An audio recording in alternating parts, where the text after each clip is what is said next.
اما بعد فاعوذ باللہ من الشیطان الرجیم بسم اللہ الرحمن الرحیم قاف والقرآن المجید بل عجبوا ان جاءهم منذر منهم فقال الكافرون هذا شيء عجیب اذا متنا وكنا ترابا ذلك رجع بعید قد علمنا ما تنقص الارض منهم وعندنا كتاب حفيظ بل كذبوا بالحق لما جاءهم فهم في امر مريج افلم ينظروا الى السماء فوقهم كيف بنيناها وزيناها وما لها من فروج والارض مددناها والقينا فيها رواسي وانبتنا فيها من كل زوج بهيج تبصرة وذكرى لكل عبد منيب ونزلنا من السماء ماء مباركا فأنبتنا به جنات وحب الحصيد والنخل باسقات لها طلع نضيد رزقا للعباد وأحيينا به بلدة ميتا كذلك الخروج كذبت قبلهم قوم نوح وأصحاب الرس وثمود وعاد وفرعون وإخوان لوط وأصحاب الأيكة وقوم تبع كل كذب الرسل فحق وعيد أفعينا بالخلق الأول بل هم في لبس من خلق جديد صدق الله العظيم رب اشرح لي صدري ويسر لي امري واحلل عقدة من لساني يفقهوا قولي اللهم ربنا الهمنا رشدنا واعصمنا من شرور انفسنا اللهم ارنا الحق حقا وارزقنا اتباعه وارنا الباطل باطلا وارزقنا اجتنابه اللهم ربنا زدنا علما وهدى اللهم ربنا زدنا ایمانا وهدى وعلما نافعا وعملا صالحا ورزقا حلالا طیبا آمین یا رب العالمین۔ سورہ حجرات پر جس کا کہ درس ہمارے اس سلسلے وار درس کے ضمن میں مسجد دارالسلام میں مکمل ہو چکا ہے۔ قرآن مجید کے جو احزاب تلاوت ہیں یا تلاوت کی منزلیں ہیں ان میں سے چھٹی منزل ختم ہو جاتی ہے اور آخری اور ساتویں منزل کا آغاز سورہ قاف سے ہو رہا ہے۔ اسی طریقے سے جو ایک معنوی ترتیب ہے جس کا ذکر میں اس سے پہلے متعدد مرتبہ کر چکا ہوں اور ابھی اس کی مزید وضاحت کروں گا کہ مکی اور مدنی صورتوں کے بھی گروپس ہیں قرآن مجید میں جن کی تعداد 7 ہی ہے۔ یہاں ہم دیکھ رہے ہیں کہ سورہ قاف سے چھٹا گروپ شروع ہو رہا ہے مکیات و مدنیات کے اعتبار سے بھی۔ یہ 2 مقامات قرآن مجید میں ایسے ہیں کہ جن میں وہ احزاب تلاوت یا تلاوت کی منزلیں اور یہ جو گروپ ہیں مکی اور مدنی صورتوں کے یہ یکجا ہو جاتے ہیں، متصل ہیں۔ میں ان دونوں کے ضمن میں تھوڑی سی وضاحت اس وقت کر دینا چاہتا ہوں، اگرچہ اس کا ذکر پہلے بارہا ہوا ہے، لیکن اس سلسلہ درس میں مجھے اندازہ ہے کہ بہت سے حضرات نئے شریک ہو رہے ہیں اور اب جب کہ ہم اس کی باضابطہ ریکارڈنگ کا آغاز کر رہے ہیں تو اس مرحلے پر مناسب ہے کہ اختصار کے ساتھ میں ان کا تذکرہ کر دوں۔ جہاں تک احزاب تلاوت یا تلاوت کی منزلوں کا تعلق ہے یہ تو بہت قدیم ہے، خود حضور صلی اللہ علیہ وسلم کی متعدد احادیث میں احزاب کا ذکر ہے۔ حزب، یہ 7 حزب ہیں قرآن مجید کے۔ اہل عرب انہیں عام طور پر اسی نام سے جانتے ہیں، ہمارے ہاں زیادہ لفظ منزل جو ہے اس کے لیے وہ مستعمل ہے۔ 7 منزلوں میں یا 7 احزاب تلاوت میں قرآن مجید کا منقسم ہونا اصلاً اس بنیاد پر تھا کہ ایک شخص اگر روزانہ ایک حزب کی تلاوت کر لے تو ہر ہفتے قرآن مجید ختم کر لے گا، اور یہ معمول تھا صحابہ کرام میں سے اکثر کا کہ وہ ہر ہفتے ایک قرآن ختم کرتے تھے۔ لہذا قرآن مجید کو 7 حصوں میں منقسم کیا گیا، اور یہ چونکہ صحابہ کے دور کی چیز ہے، نبی اکرم صلی اللہ علیہ وسلم کے زمانے سے چلی آ رہی ہے، لہذا اس میں ایک عجیب حسن ہے اس کی ترتیب اور تقسیم میں۔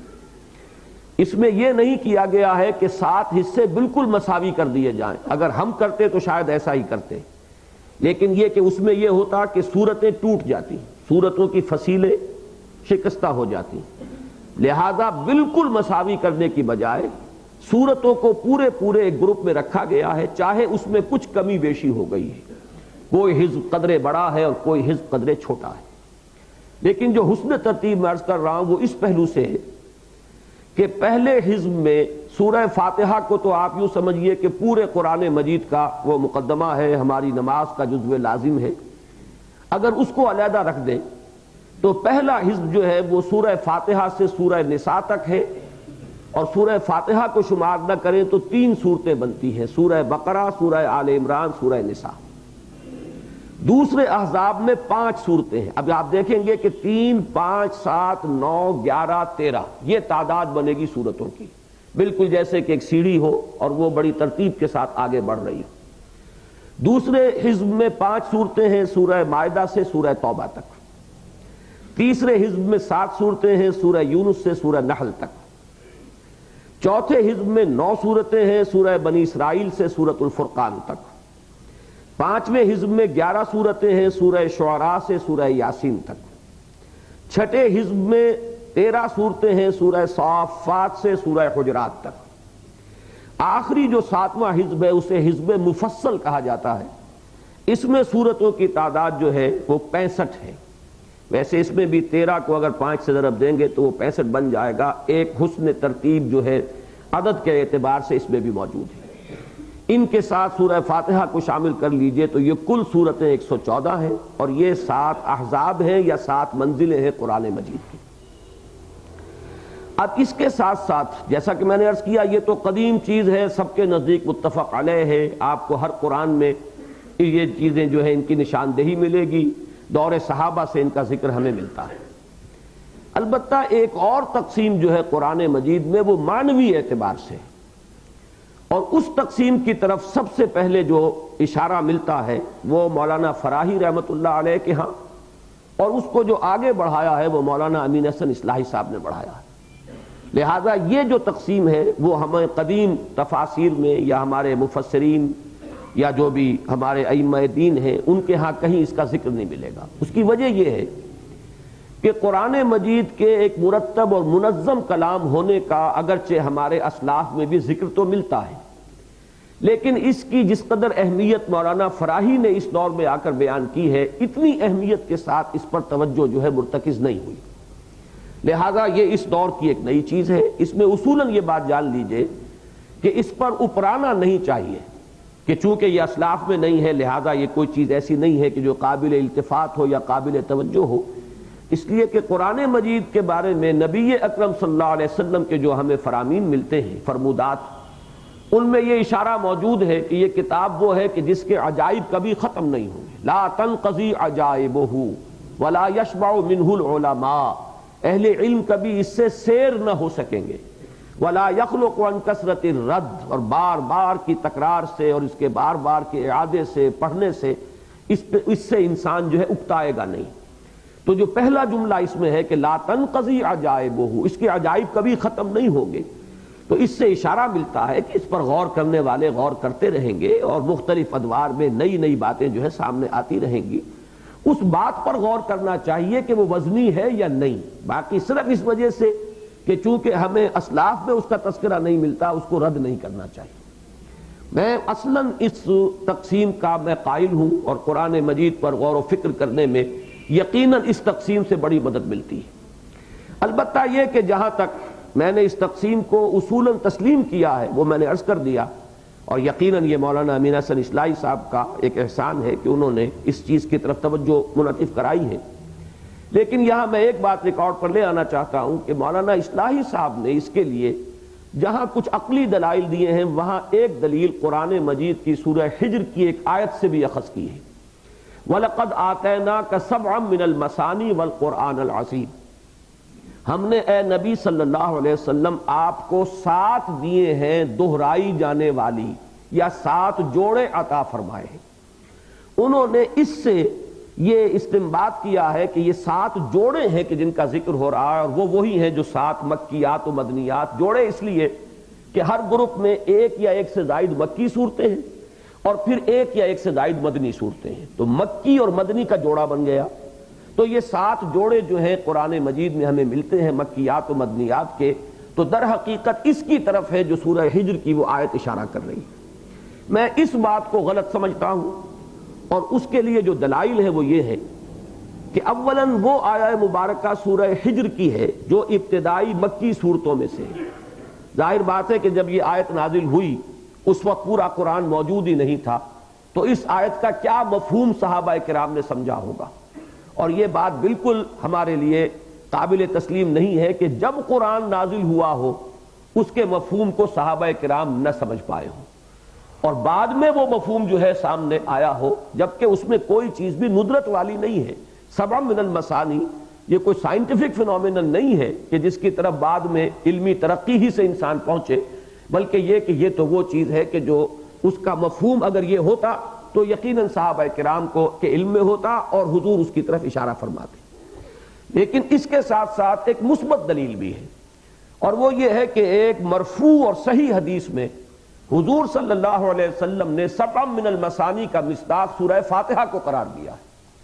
حضرت ابی ابن کعب ایک انصاری صحابی ہیں رضی اللہ تعالی عنہ، جنہیں خاص شغف تھا تفسیر قرآن سے، حضور نے ان کے لیے الفاظ بھی استعمال کیے ہیں کہ اقرؤہم ابی ابن کعب، کہ صحابہ کرام میں قرآن مجید کے سب سے بڑے قاری، اور اس اعتبار سے کہ اس زمانے میں قاری محض قرات کرنے والوں کو نہیں سمجھا جاتا تھا بلکہ عالم لوگ ہوتے تھے، تو گویا کہ سب سے بڑے عالم حضور کے اس فرمان کی روح سے حضرت ابی ابن کعب ہیں۔ مرفوع حدیث میں یہ ذکر ہے کہ حضور نے ایک مرتبہ حضرت ابی ابن کعب سے خطاب کر کے فرمایا کہ اے ابی، کیا میں تمہیں وہ سورت سناؤں، اس کی تلقین کروں جس کی مثل جس کی نظیر نہ تورات میں نازل کی گئی، نہ انجیل میں، نہ خود قرآن میں؟ تو وہ حیران ہوئے، انہوں نے کہا کہ اللہ و رسولہ عالم، اللہ اور اس کا رسول ہی بہتر جانتے ہیں۔ تو پھر حضور نے فرمایا کیف تقرؤ فی الصلاۃ، ذرا بتاؤ تو صحیح تم نماز میں کیا پڑھتے ہو؟ اب انہوں نے سورہ فاتحہ پڑھنی شروع کی۔ جب وہ ختم کیا انہوں نے سورہ فاتحہ کو، تو حضور نے فرمایا ہی السبع المثانی، یہ ہے وہ 7 دہرائی جانے والی آیات، وہی القرآن الحکیم، اور یہی ہے وہ قرآن عظیم جس کا اس آیت میں ذکر ہے کہ وَلَقَدْ آتَيْنَاكَ سَبْعًا مِنَ الْمَثَانِي وَالْقُرْآنَ الْعَظِيمِ۔ اب اس پر امت کا اجماع رہا ہے اسلاف کا کہ 7 من المثانی سورہ فاتحہ ہے، اسی سے اس کی 7 آیتیں متفق علیہ مانی گئی ہیں۔ اگرچہ ایک اختلاف ہے کہ سورہ فاتحہ کا جز مانا جائے آیت بسم اللہ کو یا نہ مانا جائے، یہ اختلاف موجود ہے ہمارے قراء کے مابین کہ آیا آیت بسم اللہ سورہ فاتحہ کا جز ہے یا نہیں ہے۔ یہی وجہ ہے کہ بعض اہل حدیث مسلک کے حضرات کو آپ نے دیکھا ہوگا کہ وہ نماز میں آیت بسم اللہ بھی سورہ فاتحہ سے بالجہر اس کی تلاوت کرتے ہیں، اگرچہ احناف جو ہیں اسے وہ خفیہ طور پر پڑھتے ہیں، اور تلاوت جو ہے جہری اس کا آغاز ہوتا ہے الحمدللہ رب العالمین سے۔ یہ اصل میں اسی اختلاف پر مبنی ہے کہ آیا آیت بسم اللہ سورہ فاتحہ کا جز ہے یا نہیں ہے۔ آیت تو وہ ہے قرآن کی، لیکن سورہ فاتحہ میں شمار کی جائے گی یا نہیں۔ لیکن جو لوگ اس کو آیت گنتے ہیں وہ پھر آخری 2 آیات کو ایک آیت مانتے ہیں، صراط الذین انعمت علیہم غیر المغضوب علیہم ولا الضالین، اس کو ایک مان کر تعداد وہ بھی 7 ہی بناتے ہیں، اور جن حضرات کے نزدیک یہ اس میں شمار نہیں کی جائے گی آیت بسم اللہ، وہ اس کو 2 آیتیں مانتے ہیں کہ صراط الذین انعمت علیہم یہ آیت نمبر 6 ہے، اور غیر المغضوب علیہم ولا الضالین یہ آیت نمبر 7 ہے۔ تو گویا کہ 7 آیات سورہ فاتحہ کی یہ متفق علیہ، اور اسی حدیث پر در حقیقت اس کا دار و مدار ہے۔ اس لیے ان دونوں دلائل کی بنیاد پر میں اس دلیل کو تو صحیح نہیں سمجھتا، البتہ یہ کہ اپنی جگہ ایک بات صحیح ہے، اور اس بات کی صحت کو ہم جو بھی قرآن مجید پر تدبر کا اسلوب ہے اس کی روشنی میں ہم یعنی قابل قبول بھی پاتے ہیں، اور تدبر قرآن کے ضمن میں مفید بھی سمجھتے ہیں۔ البتہ اس ضمن کی ایک بات اور ہے کہ مولانا اصلاحی صاحب کے نزدیک قرآن مجید کی اکثر صورتیں جوڑوں کی شکل میں ہیں. اس کے لیے بھی انہوں نے اسے استدلال تو نہیں کہنا چاہیے، استشہاد کہنا چاہیے کہ وَمِن كُلِّ شَيْءٍ خَلَقْنَا زَوْجَيْن. یہ اللہ تعالیٰ نے قاعدہ کلیہ بیان کیا ہے کہ ہم نے تمام چیزیں جو بنائی ہیں وہ جوڑے جوڑے بنائی ہیں. تو اس میں گویا کہ یہ ایسا ایک مستقل اصول ہے کہ قرآن مجید کی صورتوں پر بھی اس کا انطباق ہوتا ہے. بہرحال اس میں البتہ وہ بھی تسلیم کرتے ہیں کہ بعض صورتیں مستثنیٰ ہیں. مثلا سورہ حجرات جو ابھی ہم نے ختم کی تھی یہ مستثنیٰ ہے کہ سورہ محمد اور سورہ فتح یہ تو مل کر جوڑا بنتی ہیں لیکن سورہ حجرات کا کوئی جوڑا نہیں ہے. تو مستثنیات جو ہیں وہ مولانا اصلاحی صاحب بھی تسلیم کرتے ہیں، لیکن جو حضرات تدبر قرآن کا مطالعہ کرتے ہیں، اس لیے کہ ظاہر بات ہے کہ ہمارے اس حلقے میں اس کتاب کا مطالعہ جو ہے وہ عام طور پر ساتھی کرتے ہیں اور اس کو ہم نے ہی شروع میں شائع بھی کیا اور اس کو پروموٹ بھی کیا ہے. تو ان سے میں خاص طور پر یہ عرض کروں گا کہ میرا جہاں تک جوڑوں کی تعیین کا تعلق ہے اس میں مولانا اصلاحی صاحب سے شدید اختلاف ہے. یہ ہے کہ اکثر صورتیں تو جوڑوں کی شکل میں ہیں لیکن استثناءات ان سے زائد ہیں جتنی کہ اصلاحی صاحب مانتے ہیں. میرے نزدیک سورہ یاسین بھی مستثنیٰ ہے، وہ بالکل منفرد مزاج کی صورت ہے. اسی طرح یہ سورہ قاف بھی مستثنیٰ ہے، اس کا کوئی جوڑا نہیں ہے. یہ 7 مکی صورتیں اب آ رہی ہیں، ان میں سے یہ منفرد ہے، اس کے بعد 2 کے جوڑے ہیں، سورہ زاریات اور سورہ طور، پھر سورہ قمر اور سورہ نجم، پھر سورہ رحمان اور سورہ واقعہ. ان کے مضامین پر جو غور کیا جائے گا تو واقعتاً وہ جوڑوں کی شکل میں ہیں. لیکن یہ کہ سورہ قاف بھی منفرد ہے، اس کا کوئی جوڑا نہیں. اسی طریقے سے سورہ یاسین بھی منفرد ہے. جب ہم اس مقام پر تھے تو میں نے اس کی بھی وضاحت کی تھی کہ حضور نے صلی اللہ علیہ وسلم اسے قلب القرآن قرار دیا ہے. اور جیسے قلب بھی تنہا ہی ہے، ہمارے جسم کے اعضاء بہت سے ہیں اہم جو 2 کے جوڑوں کی شکل میں، 2 آنکھیں ہیں، ناکیں بھی یہ 2 بن جاتی ہیں، کان 2 ہیں، دماغ کے بھی 2 تقریباً مساوی حصے بنتے ہیں، پھیپھڑے 2 ہیں، گردے 2 ہیں. لیکن یہ ہے کہ اعضاء رئیسہ میں سے قلب وہ ہے جو اکیلا ہے، اور پھر یہ کہ وہ جسم کے بالکل درمیان میں نہیں ہے، ایک طرف ہے. اسی طرح سورہ یاسین بالکل وسط میں نہیں ہے، وہ دھڑکتے ہوئے دل کے مانند بھی ہے اس کے اسلوب کو اگر دیکھا جائے، اور دوسرے یہ کہ وہ بھی وسط سے ذرا ہٹ کر ہے اور وہ تنہا ہے، اس کا کوئی جوڑا نہیں. بہرحال اس میں یہ کہ تفصیلی تعیین جو ہے کہ کون کون سی صورتیں جوڑے بنتی ہیں اس میں اختلاف ہے. البتہ جہاں تک ان کی یہ آبزرویشن ہے اور ان کا یہ مشاہدہ ہے کہ قرآن مجید کی اکثر صورتیں جوڑوں کی شکل میں ہیں تو اسے بھی میں تسلیم کرتا ہوں. بہرحال اب آئیے کہ جو مکیات اور مدنیات کے جو گروپ بنتے ہیں وہ 7 کون کون سے ہیں. پہلے گروپ میں مکی صورت ہے سورہ فاتحہ، چھوٹی سی ہے، حجم کے اعتبار سے چھوٹی ہے، معنی کے اعتبار سے بہت بڑی ہے، ام القرآن ہے، اساس القرآن ہے. اس کے ساتھ مدنی صورتیں 4 ہیں، بقرہ، نساء، آل عمران، نساء اور مائدہ. دوسرے گروپ میں 2 صورتیں مکی ہیں، انعام اور اعراف، 2 مدنی ہیں، انفال اور توبہ. تیسرے گروپ میں 14 صورتیں مکی ہیں، سورہ یونس سے سورہ مومنون تک، اور مدنی صورت صرف 1 ہے، سورہ نور. چوتھے گروپ میں سورۃ الفرقان تا سورہ الف لام میم السجدہ جسے سورہ سجدہ بھی کہتے ہیں، یہ 8 صورتیں مکی ہیں، اور سورہ احزاب تنہا ہے، وہ سورت مدنی ہے. 5ویں گروپ میں سورہ سبا سے سورہ احقاف تک یہ 13 صورتیں بنتی ہیں، یہ مکی ہے. سورہ محمد، سورہ فتح، سورہ حجرات صلی اللہ علیہ وسلم یہ 3 مدنی ہیں. چھٹے گروپ میں سورہ قاف جہاں سے اب ہم شروع کریں گے، یہاں سے سورہ واقعہ تک 7 صورتیں مکی ہیں، اور اس کے بعد شروع ہو جائے گا سورہ حدید سے مسبحات کا سلسلہ سورہ تحریم تک، یہ 10 صورتیں مدنی ہیں. آخری گروپ جو ہے اس میں جیسے پہلے گروپ میں مکی صورت صرف 1، اسی طریقے سے آخری گروپ میں مدنی صورتیں متفق علیہ تو صرف 2 ہیں، معوذتین، اور باقی جو ہے 1-2 صورتوں کے بارے میں اختلاف ہے. باقی تقریباً آخری 2 پارے جو ہیں سورہ ملک سے لے کر سورہ اخلاص تک یہ تقریباً پوری کی پوری جو ہے یہ مکی صورتیں. اس طریقے پر یہ 7 گروپ بنتے ہیں مکیات اور مدنیات کے، اور وہ 7 گروپ ہیں احزاب تلاوت. میں نے عرض کیا تھا کہ 2 مقامات پر آ کر یہ متصل ہو جاتے ہیں. پہلے 2 حزب اور پہلے 2 گروپ یہ سورہ توبہ پر آ کر ختم ہو جاتے ہیں.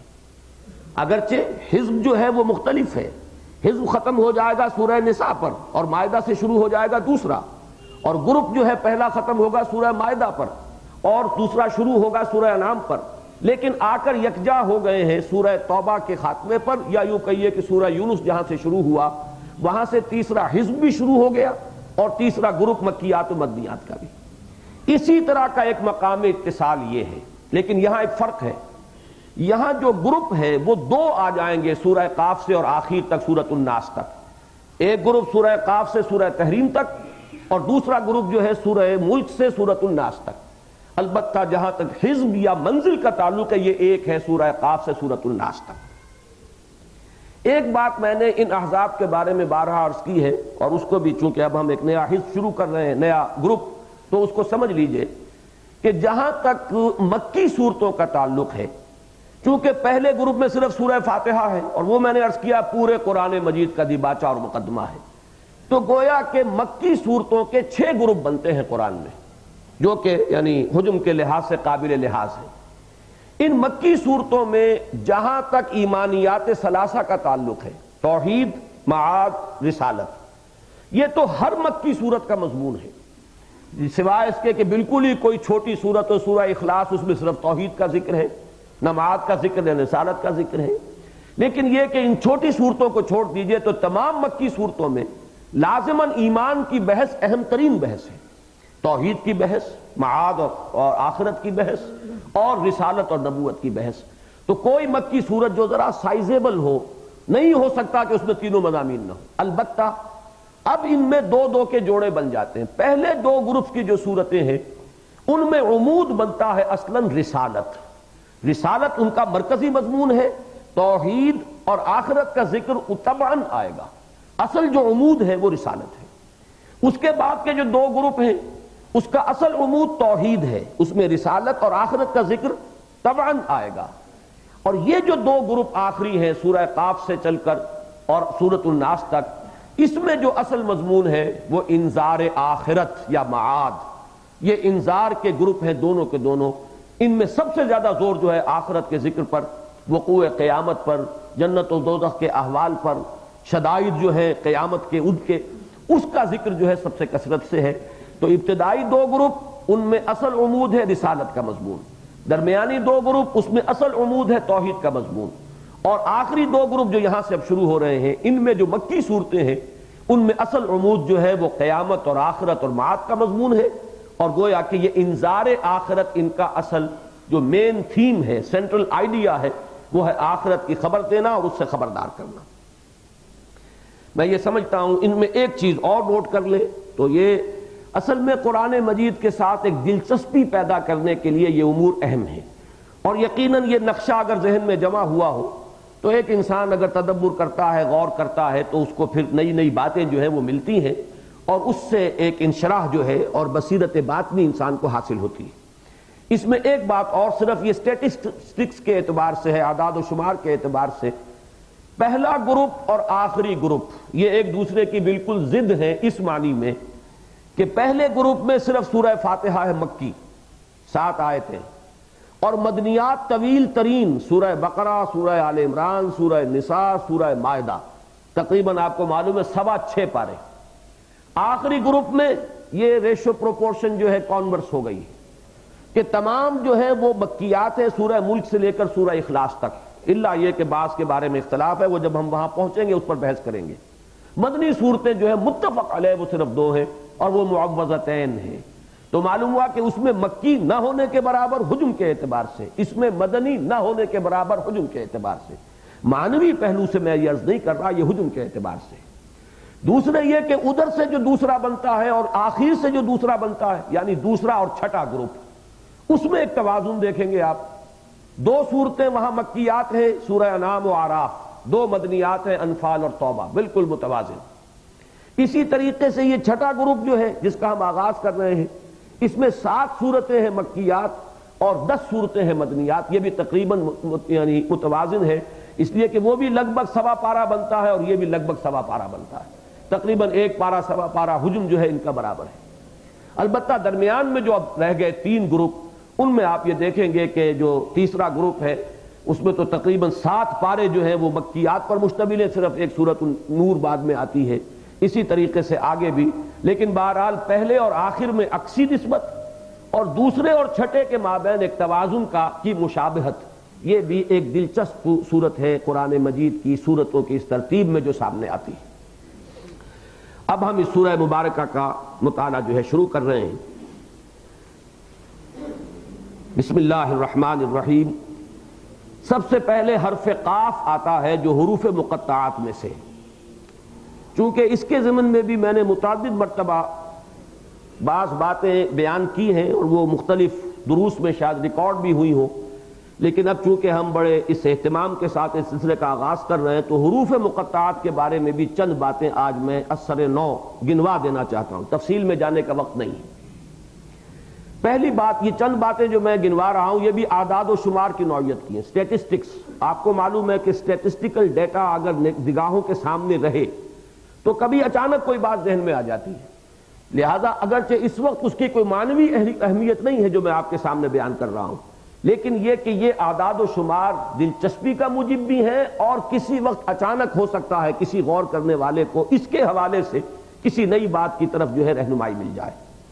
دیکھیے عربی زبان کے حروف 29 ہیں یا 28، اس میں اختلاف ہے.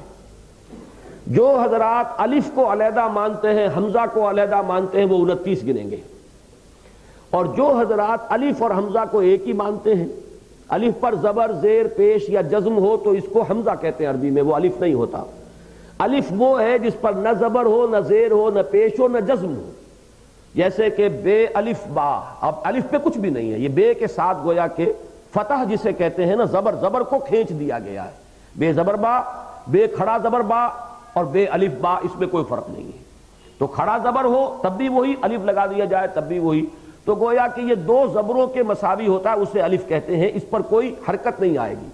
اگر با پڑھیں گے آپ، بے پر زبر الف پر زبر، تو اب یہ الف لکھا گیا ہے، الف یہ حمزہ ہے، یہ الف نہیں ہے. تو حمزہ میں اور الف میں یہ فرق بڑا بنیادی ہے اور اس کو ذہن نشین کرنا چاہیے قرآن مجید کے ہر پڑھنے والے کو. تو اگر تو ان کو علیحدہ علیحدہ شمار کیا جائے گا تو 29 حروف ہیں الفابیٹس، اور اگر ان کو ایک شمار کیا جائے تو 28 ہے. اب اس کے حوالے سے دلچسپ بات یہ نوٹ کیجئے کہ 114 صورتوں میں سے 29 صورتیں وہ ہیں کہ جن کے آغاز میں حروف مقطعات آئے ہیں، یعنی اس تعداد کے ساتھ ایک نسبت قائم ہوئی. اور 14 حروف وہ ہیں جو استعمال ہوئے ہیں، تمام حروف نہیں آئے. 14 حروف مستعمل ہوئے نصف، اور جو ٹوٹل صورتیں ہیں کہ جن میں ان کا استعمال ہوا وہ 29 ہے. اور میرا ذہن منتقل ہوا ہے، آپ کو بھی شاید یاد آیا ہو کہ جب یہ ٹی وی سے میرا ابتدائی تعلق جو تھا وہ شروع ہی ہوا تھا ابھی، تو 2 سال تو ایک پروگرام چلا تھا الکتاب رمضان مبارک میں، ہر پارے کے حساب سے کچھ تھوڑا بہت بیان. تیسرے سال الف لام میم سیریز چلی تھی. 29 دنوں میں قرآن مجید کی انہی صورتوں کے بارے میں نے کچھ عرض کیا تھا کہ جن میں حروف مقطعات سے آغاز ہوا ہے.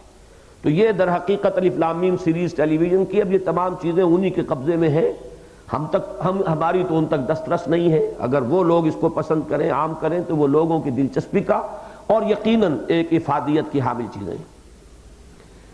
تیسری بات یہ نوٹ کیجئے کہ یہ جو تختی ہے الف با تا سے لے کر یا تک، عجیب بات یہ ہے کہ اس کے ابتدائی حروف میں سے بہت کم آئے ہیں حروف مقطعات کے طور پر، اور جو آخری حصہ ہے اس میں سے اکثر آئے ہیں.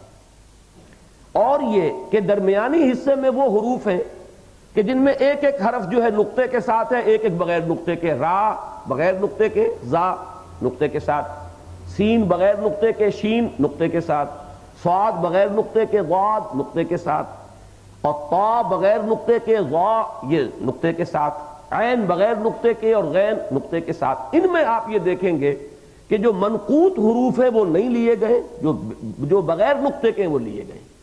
اب اس کو یوں گنیے کہ الف ہے، با نہیں ہے، تا نہیں ہے، سا نہیں ہے، جیم نہیں ہے، پھر ہا ہے، خا نہیں ہے، دال نہیں ہے، را ہے، زا نہیں ہے، سین ہے، شین نہیں ہے، صاد ہے، ضاد نہیں ہے، طا ہے، ضا نہیں ہے، عین ہے، غین نہیں ہے، پھر فا نہیں ہے. اس کے بعد اب شروع ہوا قاف بھی ہے، لام بھی ہے، میم بھی ہے، نون بھی ہے. پھر واو نہیں ہے، اس کے بعد ہا ہے اور یا ہے۔ تو یہ حروف ہیں کہ جو ان حروف مقطعات کی شکل میں قرآن مجید کی 29 صورتوں کے شروع میں آئے۔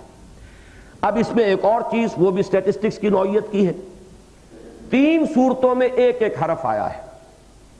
یہ ایک صورت یہ ہے جو آج ہم پڑھنے لگے ہیں، سورہ قاف، اور دوسرا سورہ نون ہے 29ویں پارے میں، اور تیسری سورہ صاد ہے 23ویں پارے میں۔ 3 کے شروع میں ایک ایک حرف ہے۔ 9 صورتوں کے آغاز میں 2 حروف ہیں، 6 تو ہیں حامیم، ایک یاسین، ایک توسین، ایک طٰہٰ۔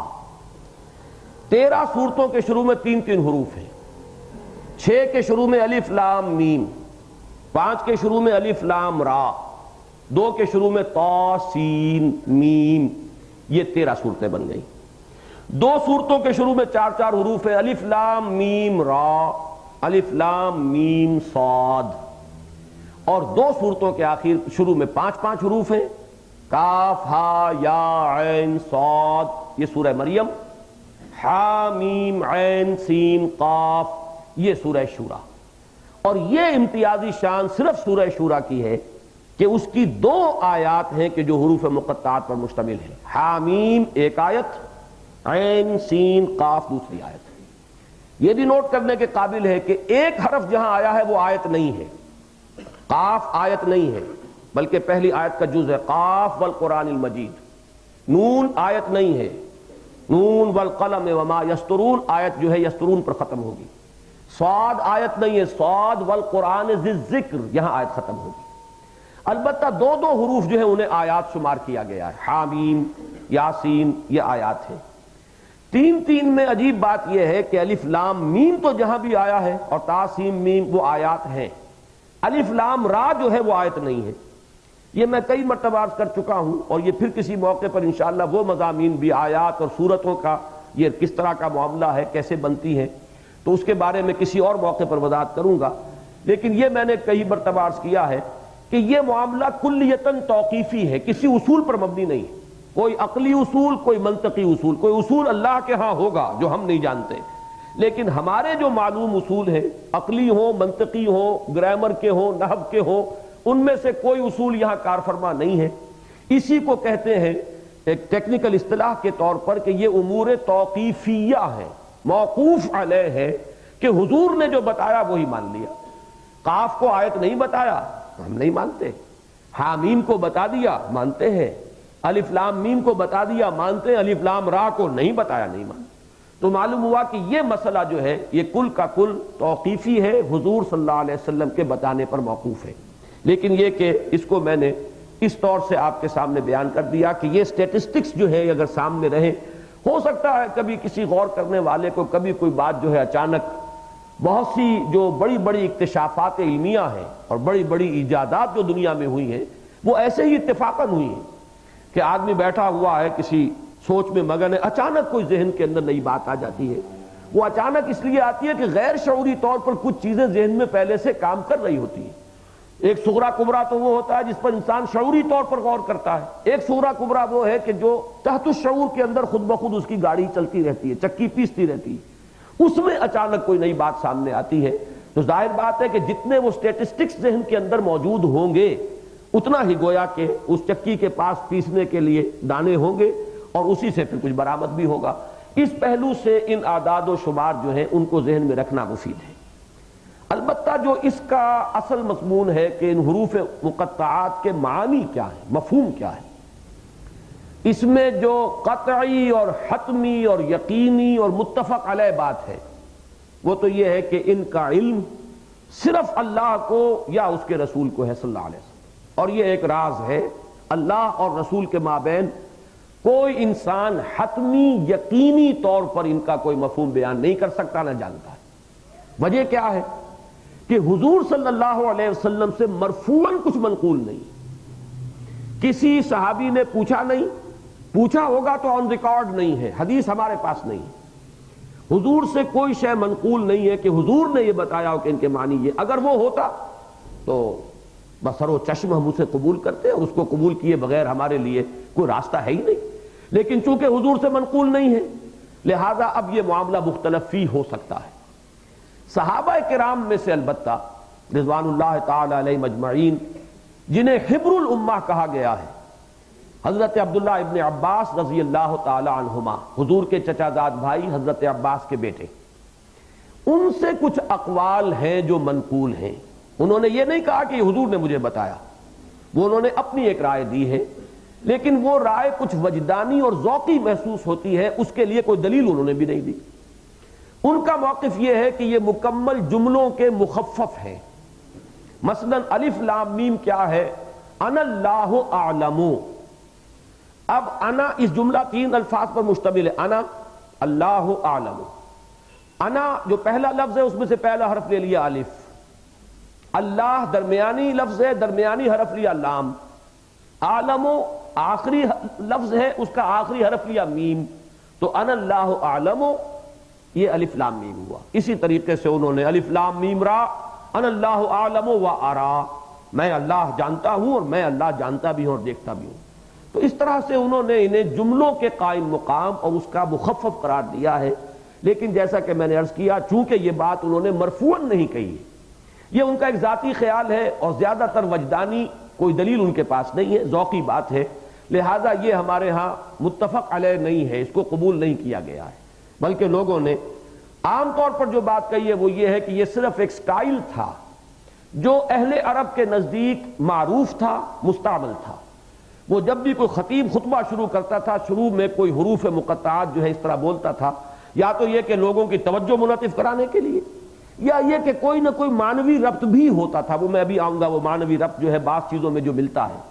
چونکہ یہ ایک عام اسلوب تھا لہذا کسی نے اعتراض بھی نہیں کیا کہ یہ کیا ہے، اس لیے کہ اگر وہ بات معروف اسلوب میں شامل نہ ہوتی تو اہل عرب اعتراض کرتے کہ قرآن کہتا ہے کہ میں کتاب مبین ہوں، یہ کیا چیزتا ہے شروع میں الف لام میم چے معنی دارد، الف لام را اس کے کیا معنی ہے، لیکن کوئی اعتراض نہیں ہوا، تو معلوم ہوا کہ یہ ان کے ہاں معروف اسلوب تھا جس پر کہ اعتراض کی ان کے ہاں اپنے جو بھی معروفات ہیں اس کے اعتبار سے گنجائش نہیں تھی، اور اس کا کوئی معنوی ربط بھی ہوتا تھا۔ اب معنوی ربط کیا ہے، اس میں مولانا فراہی رحمت اللہ علیہ نے ایک بڑی پیاری بات کہی، میرے علم میں اس سے پہلے کسی اور کے بارے میں نہیں، ہو سکتا ہے میرا مطالعہ محدود ہے، شاید سلف میں سے بھی کسی نے یہ بات کہی ہو، لیکن میری معلومات کی حد تک مولانا فراہی کی یہ تحقیق ہے۔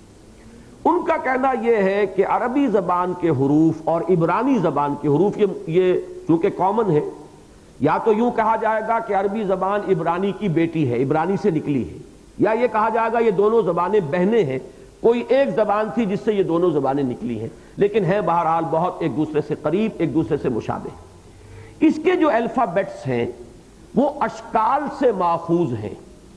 بعض زبانوں کے الفابیٹس جو ہیں وہ اصوات پر مبنی ہوتے ہیں، صوت پر، آواز پر، اور بعض کے جو ہے وہ صورتوں سے، اشکال سے ماخوذ ہوتے ہیں۔ چنانچہ اب بھی چینی زبان جو ہے وہ اس زبانوں میں سے ہے کہ جس کے الفابیٹس جو ہے وہ اشکال سے ماخوذ ہیں، ان پر مبنی ہے۔ تو عبرانی اور عربی کے حروف جو ہے تہجی یہ بھی اشکال سے، مثلا الف وہ لکھتے تھے گائے کے سر کے مشابہ، اور الف سے اشارہ ہوتا تھا گائے کی طرف۔ با وہ لکھتے تھے گھر کے انداز میں، اب کیونکہ اس زمانے میں گھر ابھی چھت ڈالنے کا تو لوگوں کو اسلوب نہیں آیا تھا، تو صرف چار دیواری ہوتی تھی، جیسے اب بھی آپ کو دیہات میں وہ باڑے سے نظر آ جائیں گے، اس کا کراس سیکشن لیں گے تو یہ دو طرف سے کھڑی ہوئی دیواریں اور نیچے اس کا صحن، یہ با ہے، بیت، اور بیت جو ہے عربی میں ہم با کہتے ہیں، عبرانی میں بیت ہے، یہ الفا بیت یہیں سے بنا، الفا الف ہے، بیت یہ بیت ہے، تو بیت جو عبرانی کا ہے اس میں بیت کے معنی بھی گھر ہے، عربی میں بھی بیت کے معنی گھر ہے، بیت اللہ ہے۔ اسی طریقے سے جیم جو ہے عبرانی کا وہ جیمل کہلاتا ہے، اور یہ جمل یعنی اونٹ سے مشابہ ہے، یہ جو اونٹ کا منہ اور اس کی گردن جس طریقے سے آتی ہے اس کا خم کھاتے ہوئے، تو جیم در حقیقت وہاں سے لیا گیا، اور جیمل جو ہے، اور یہ اب بھی جمل عربی زبان میں اونٹ کے لیے۔ اسی طریقے سے یہ ہے، اب یہ پوری تختی تو اس طریقے سے مکمل نہیں ہوتی، لیکن ایک بات ہے کہ جو دل کو لگتی ہے، خاص طور پر دو حروف کا معاملہ جو ہے وہ بہت کنونسنگ ہے۔ تا جو ہے، تا توئے جسے ہم کہتے ہیں اردو میں، یہ وہ سانپ سے لیتے تھے، اور سانپ کی طرح، سانپ کا پھن کھڑا ہے اور نیچے کنڈلی اس نے ماری ہوئی ہے۔ اب آپ غور کیجئے، تا جو ہے وہ بالکل ایک پھنیر سانپ جس نے اپنا پھن کھڑا کیا ہوا اور نیچے جو ہے وہ کنڈلی ہے، وہ تا بنا۔ اب عجیب بات یہ ہے کہ کہ اکثر وہ صورتیں جن میں اژدہا کا معجزہ حضرت موسیٰ علیہ السلام کا مذکور ہے، اس میں آپ دیکھیں گے طٰ، طاسیم میم، سورہ شعراء، اسی طریقے سے وہ سورہ طٰ، تو اس میں وہ معجزہ حضرت موسیٰ علیہ السلام کے حالات پر بڑی تفصیل سے گفتگو ہوئی ہے، دونوں طاسیم میم میں بھی اور طٰ میں بھی۔ تو یہ ایک معنوی ربط جو ہے پیدا ہوتا ہے۔ ایک حرف پر آ کر یہ معنوی ربط انتہائی کنونسنگ ہو جاتا ہے، وہ حرف نون ہے۔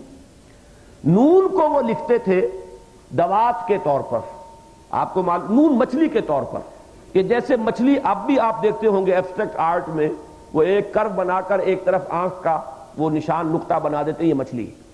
تو یہ نون جو ہے مچھلی، اور ذنون قرآن مجید میں حضرت یونس کو کہا گیا مچھلی والا، اور جس سورہ مبارکہ کے آخر میں حضرت یونس کا ذکر ہے صاحب الحوت، مچھلی والا، اس کا آغاز ہوا ہے سورہ نون، نون والقلم وما یسطرون ما انت بنعمت ربک بمجنون وان لک لاجرا غیر ممنون، اور اختتام پہ آتا ہے فاصبر لحکم ربک ولا تکن کصاحب الحوت۔ اے محمد اب آپ صبر کیجئے اور اللہ کے حکم کا انتظار کیجئے، اور اس مچھلی والے کے مانند نہ ہو جائیے گا جس نے کچھ جلدی سے کام لیا تھا۔ تو اب وہ صاحب الحوت کو قرآن دوسری جگہ ذنون کہتا ہے، وَذَنُّونِ الذَّهَبَ مُغَاضِبًا، یہ حضرت یونس۔ تو حضرت یونس کا ذکر جس صورت میں ہو رہا ہے اس کا شروع کے اندر حرف نون ہے۔ تو یہاں بہت ہی کنونسنگ معاملہ ہے جو نظر آتا ہے طاء میں اور نون میں۔ بہرحال یہ ایک ان کی تحقیق ہے، میرے نزدیک جزواً یہ بات صحیح ہے، لیکن کلیتاً اب سارے کا اس کے اوپر پورا اترنا جو ہے وہ بہرحال کوئی صورت نہیں ہے، لیکن یہ کہ ایک کلو ملتا ہے، ایک اشارہ ہے، ایک رہنمائی ہے، اور اس میں مزید غور کرنے سے شاید اور باتیں سامنے آ جائیں۔ اس میں ایک اور بات ہے مولانا اصلاحی صاحب نے کہی ہے، جس کو میں بالکل ہی بنیادی طور پر غلط سمجھتا ہوں، وہ یہ ہے کہ وہ کہتے ہیں یہ سورتوں کے نام ہیں۔ سورہ قاف، یہ اب انہوں نے ترجمہ بھی یہ کیا، یہ قاف ہے، الف لام میم کا ترجمہ وہ کرتے ہیں یہ الف لام میم ہے۔ اب یہ بات اصل میں اس اعتبار سے تو صحیح ہے کہ سورہ قاف کا نام سورہ قاف ہے، سورہ نون کا نام سورہ نون بھی ہے، سورہ قلم بھی ہے، لیکن یہ کہ 6 سورتیں الف لام میم سے شروع ہو رہی ہیں، تو نام رکھنے کا تو مقصد ہی فوت ہو گیا۔ اگر 6 سورتوں کا ایک ہی نام ہوگا تو پھر نام تو در حقیقت ہوتا آئیڈینٹی کے لیے، تشخص کے لیے، ممیز کرنے کے لیے، تو ظاہر بات ہے کہ وہ جو مقصد ہے وہ تو فوت ہو گیا۔ اب سورتیں جو ہے 6 قرآن مجید میں حامیم کی ہیں، تو کیا ان سب کا نام حامیم ہوگا؟ اور کسی کا نام بھی حامیم نہیں سوائے حامیم السجدہ کے، باقی سب جو ہے سورہ شورى، سورہ زخرف، سورہ مومن، یہ ان کے مختلف نام ہیں۔ تو صرف یہ کہ جن میں ایک ایک حرف آیا ہے اور وہ کہیں اور ریپیٹ نہیں ہوا ہے، سورہ طٰ کہیں ریپیٹ نہیں ہوا تو اس کا نام سورہ طٰ ہو گیا، اس لیے کہ قرآن مجید کی سورتوں کے نام معنوی نہیں ہے، علامتی ہے صرف۔ وہ سورت جس میں طٰ آیا ہے، سورہ بقرہ وہ سورت جس میں گائے کا ذکر ہے، تو چونکہ ذکر کے معاملہ ہے صرف، لہذا سورہ بقرہ کا نام سورہ بقرہ ہے۔ سورہ آل عمران جس میں آل عمران کا ذکر ہے، یہ نہیں ہے کہ وہ پوری سورت آل عمران ہی کے موضوع پر ہے اور انہی کی تاریخ بیان کی گئی ہے۔ تو اب طٰ چونکہ منفرد ایک حروف ہے جو کہیں اور نہیں آئے، لہذا اس کو سورہ طٰ کہہ دیا۔ یاسین، یہ بھی 2 حروف وہ ہیں جو منفرد ہیں، کہیں اور نہیں آئے تو یاسین ہو گئے۔ سورہ قاف، سورہ نون، لیکن یہ کہ باقی سورتیں جو ہیں ان میں تو یہ قاعدہ کلیہ قطعاً غلط ہے، اس لیے کہ جو نام رکھنے کا اصل مقصد ہے وہی فوت ہو جاتا ہے۔ تو جزوی طور پر یہ بات بھی کچھ صحیح ہو گئی ہے، لیکن وہ اتفاقاً، وہ کسی اصول کے اوپر مبنی اس کی صحت نہیں ہے۔ اس میں ایک نئی بات جو کہی ہے اس دور میں، اور وہ کوئی عالم دین نہیں ہے شخص، وہ صرف ایک کمپیوٹر ایکسپرٹ ہے، رشاد خلیفہ، کہ جو امریکہ میں ہیں، انہوں نے کہیں قرآن مجید کے حروف اور ان کے اعداد و شمار کو کمپیوٹر میں فیڈ کر کے اچانک ان کے سامنے ایک بات آئی کہ 19 کا عدد قرآن مجید میں کو خاص اہمیت کا حامل ہے۔ سورہ مدثر میں یہ آیت آئی ہے کہ جہنم پر 19 مامور ہیں، علیہا 19، اس پر 19 مامور ہیں، 19 فرشتے یا 19 پہرے دار، جو بھی آپ انہیں کہیں۔ تو اب اس نے اس سے اس کو لیا ہے اور بہت وسیع کیا ہے، پھیلایا ہے، اور اس نے یہ بتایا ہے کہ ہر صورت میں جو حروف مقطعات شروع میں آتے ہیں ان کی تعداد اس صورت میں جو آئی ہے، مثلا الف لام میم، سورہ بقرہ میں الف جتنی مرتبہ آیا، لام جتنی مرتبہ آیا، میم جتنی مرتبہ آیا، وہ کوئی ایج پیچ کر کے حساب جوڑ کر 19 کے ساتھ اس کا کوئی تعلق بتا دیتے ہیں کہ کوئی 19 کا ملٹیپل ہے، یا یہ کہ پھر اس میں کچھ انہیں بہت تکلف بھی کرنا پڑا، یہ چونکہ بہت عام ہوا ہے مضمون اور یہ سائنٹیفک میریکل آف قرآن اور ایک میتھمیٹیکل میریکل آف قرآن، اور ہمارے اس دور میں چونکہ علم سے ہمیں بہت کم واسطہ رہ گیا ہے تو ایسے تنکے جو ہیں ان کا سہارا لوگ لیتے ہیں. قرآن مجید کو ایسے تنکوں کی ضرورت نہیں ہے. اس میں نے دیکھا ہے کہ وہ کہیں کہیں تو وہ بات صحیح ہے، جیسے اصلاحی صاحب کی وہ بات بھی صحیح ہو گئی ہے سورہ قاف اور سورہ طٰہٰ اور سورہ یاسین کے بارے میں، لیکن یہ ہے کہ اس کا کلیہ درست نہیں ہے، بلکہ بعد میں جب تحقیق ہوئی ہے تو وہ اصل میں معلوم ہوا ہے کہ وہ بہائی ہیں مذہب کے اعتبار سے، اور بہائیوں کے ہاں 19 کا عدد جو ہے مقدس عدد ہے، لہذا اس نے اپنے اس مذہبی عقیدے کو اس طریقے سے مسلمانوں کے ذہنوں میں اتارا ہے. ہمارے پاکستان کے جو بزرگ علماء ہیں جن سے انشاءاللہ تعالی اس سال جو ہمارے یہ محاضرات ہونے والے ہیں، آپ حضرات کی ملاقات کا بھی میں بندوبست کراؤں گا، مولانا عبدالقدوس ہاشمی، بہت غیر معروف لیکن میں سمجھتا ہوں کہ اس وقت جو لیونگ علماء ہیں ان میں چوٹی کی شخصیت ہے. فقہ میں بہت اونچا مقام ہے. عالمی فقہ کونسل جو بنی ہوئی ہے سعودی عرب میں رابطے کے تحت، اس میں پاکستان سے صرف ایک فرد نمائندہ اور وہ مولانا عبدالقدوس ہاشمی ہے، اور وہ عبرانی کے عالم ہیں، جرمنی کے عالم ہیں، سنسکرت کے عالم ہیں، یعنی جتنی بھی کتابیں جو ہیں گریک انہوں نے جو پڑھی ہے، کتابیں تورات وغیرہ وہ گریک میں پڑھی، اور ان تمام زبانوں کو جانتے ہیں. کتب سماویہ پر ان کی بڑی گہری نظر ہے. اس مرتبہ ان کے ساتھ ایک شام کا ہم یہاں اہتمام کر رہے ہیں آپ حضرات کی ملاقات کے لیے. انہوں نے باقاعدہ ایک مضمون لکھا ہے اس پر کہ جس میں یہ ثابت کیا ہے کہ یہ بات بالکل صحیح نہیں ہے، اور بڑا ہی کھینچ تان کر کے اس شخص نے خام خواہ وہ 19 کا عدد جو ہے ذہنوں پر سوار کرنے کی کوشش کی ہے. لیکن ایک بات نوٹ کیجئے، اس سورہ مبارکہ میں وہ 19 کا عدد خاص طور پر بہت ہی فٹ بیٹھ رہا ہے. اس کی وجہ یہ پھر میں عرض کر رہا ہوں، جہاں پر جو حقیقت ہو اس کا اعتراف کرنا چاہیے. اگر وہ کلیتاً صحیح نہیں ہے تو جزواً صحیح ہے، تو جزوی طور پر اس کو بات کو مان لینا چاہیے. اس لیے کہ اس صورت کو انہوں نے خاص طور پہ دلیل میں پیش کیا ہے. اس میں حرف قاف 57 مرتبہ آیا ہے، جو 19 کا ملٹیپل ہے. 19 ضرب 3 برابر 57. اچھا یہ بھی ہو سکتا تھا کہ اتفاقی بات ہو، لیکن ایک خاص بات یہ ہے کہ ابھی جو ہم نے آیات تلاوت کی تھی اس میں قوم لوط کی بجائے اخوان و لوط آیا ہے. حالانکہ قرآن مجید میں 7 مقامات پر جہاں آیا ہے وہ قوم لوط قوم لوط قوم لوط، 7 مقامات پر. صرف یہ منفرد مقام ہے سورہ قاف کے یہاں قوم کے بجائے لفظ اخوان لایا گیا، لوط کے بھائی اخوان و لوط. اور اگر یہاں بھی قوم کا لفظ آ جاتا تو وہ 58 حروف بن جاتے، اور وہ جو ملٹیپل 19 کا ہے وہ قائم نہ رہتا. تو یہ صورت جو ہے خاص طور پر اس میں تو اس کی بات جو ہے رشاد خلیفہ کی، وہ بہائی ہو یا کوئی بھی ہو، لیکن یہ کہ یہ بات جو ہے جزوی طور پر یہاں بہت فٹ بیٹھی ہے، اور اسی لیے میں نے اس تفصیل سے اس کا ذکر کر دیا ہے. حروف مقطعات کے بارے میں بس یہ باتیں ہیں کہ جو میں نے چاہا کہ اس وقت ایک ترتیب کے ساتھ بیان کر دوں تاکہ وہ ریکارڈ ہو جائیں، اور آپ حضرات کے لیے بھی پھر دوبارہ ریفر کرنا ان کے جانب آسان ہو جائے. اب آئیے قاف والقرآن المجید. قاف پر تو ہم گفتگو کر چکے، معنی اس کے اللہ ہی کے علم میں ہے، واللہ عالم. والقرآن المجید، اور قسم ہے قرآن کی جو بہت ہی بزرگ ہے، بہت ہی عظمت والا ہے. مجد اور شرف کا لفظ آتا ہے ساتھ ساتھ، جیسے سینونیمز کہتے ہیں مترادفات، مجد و شرف.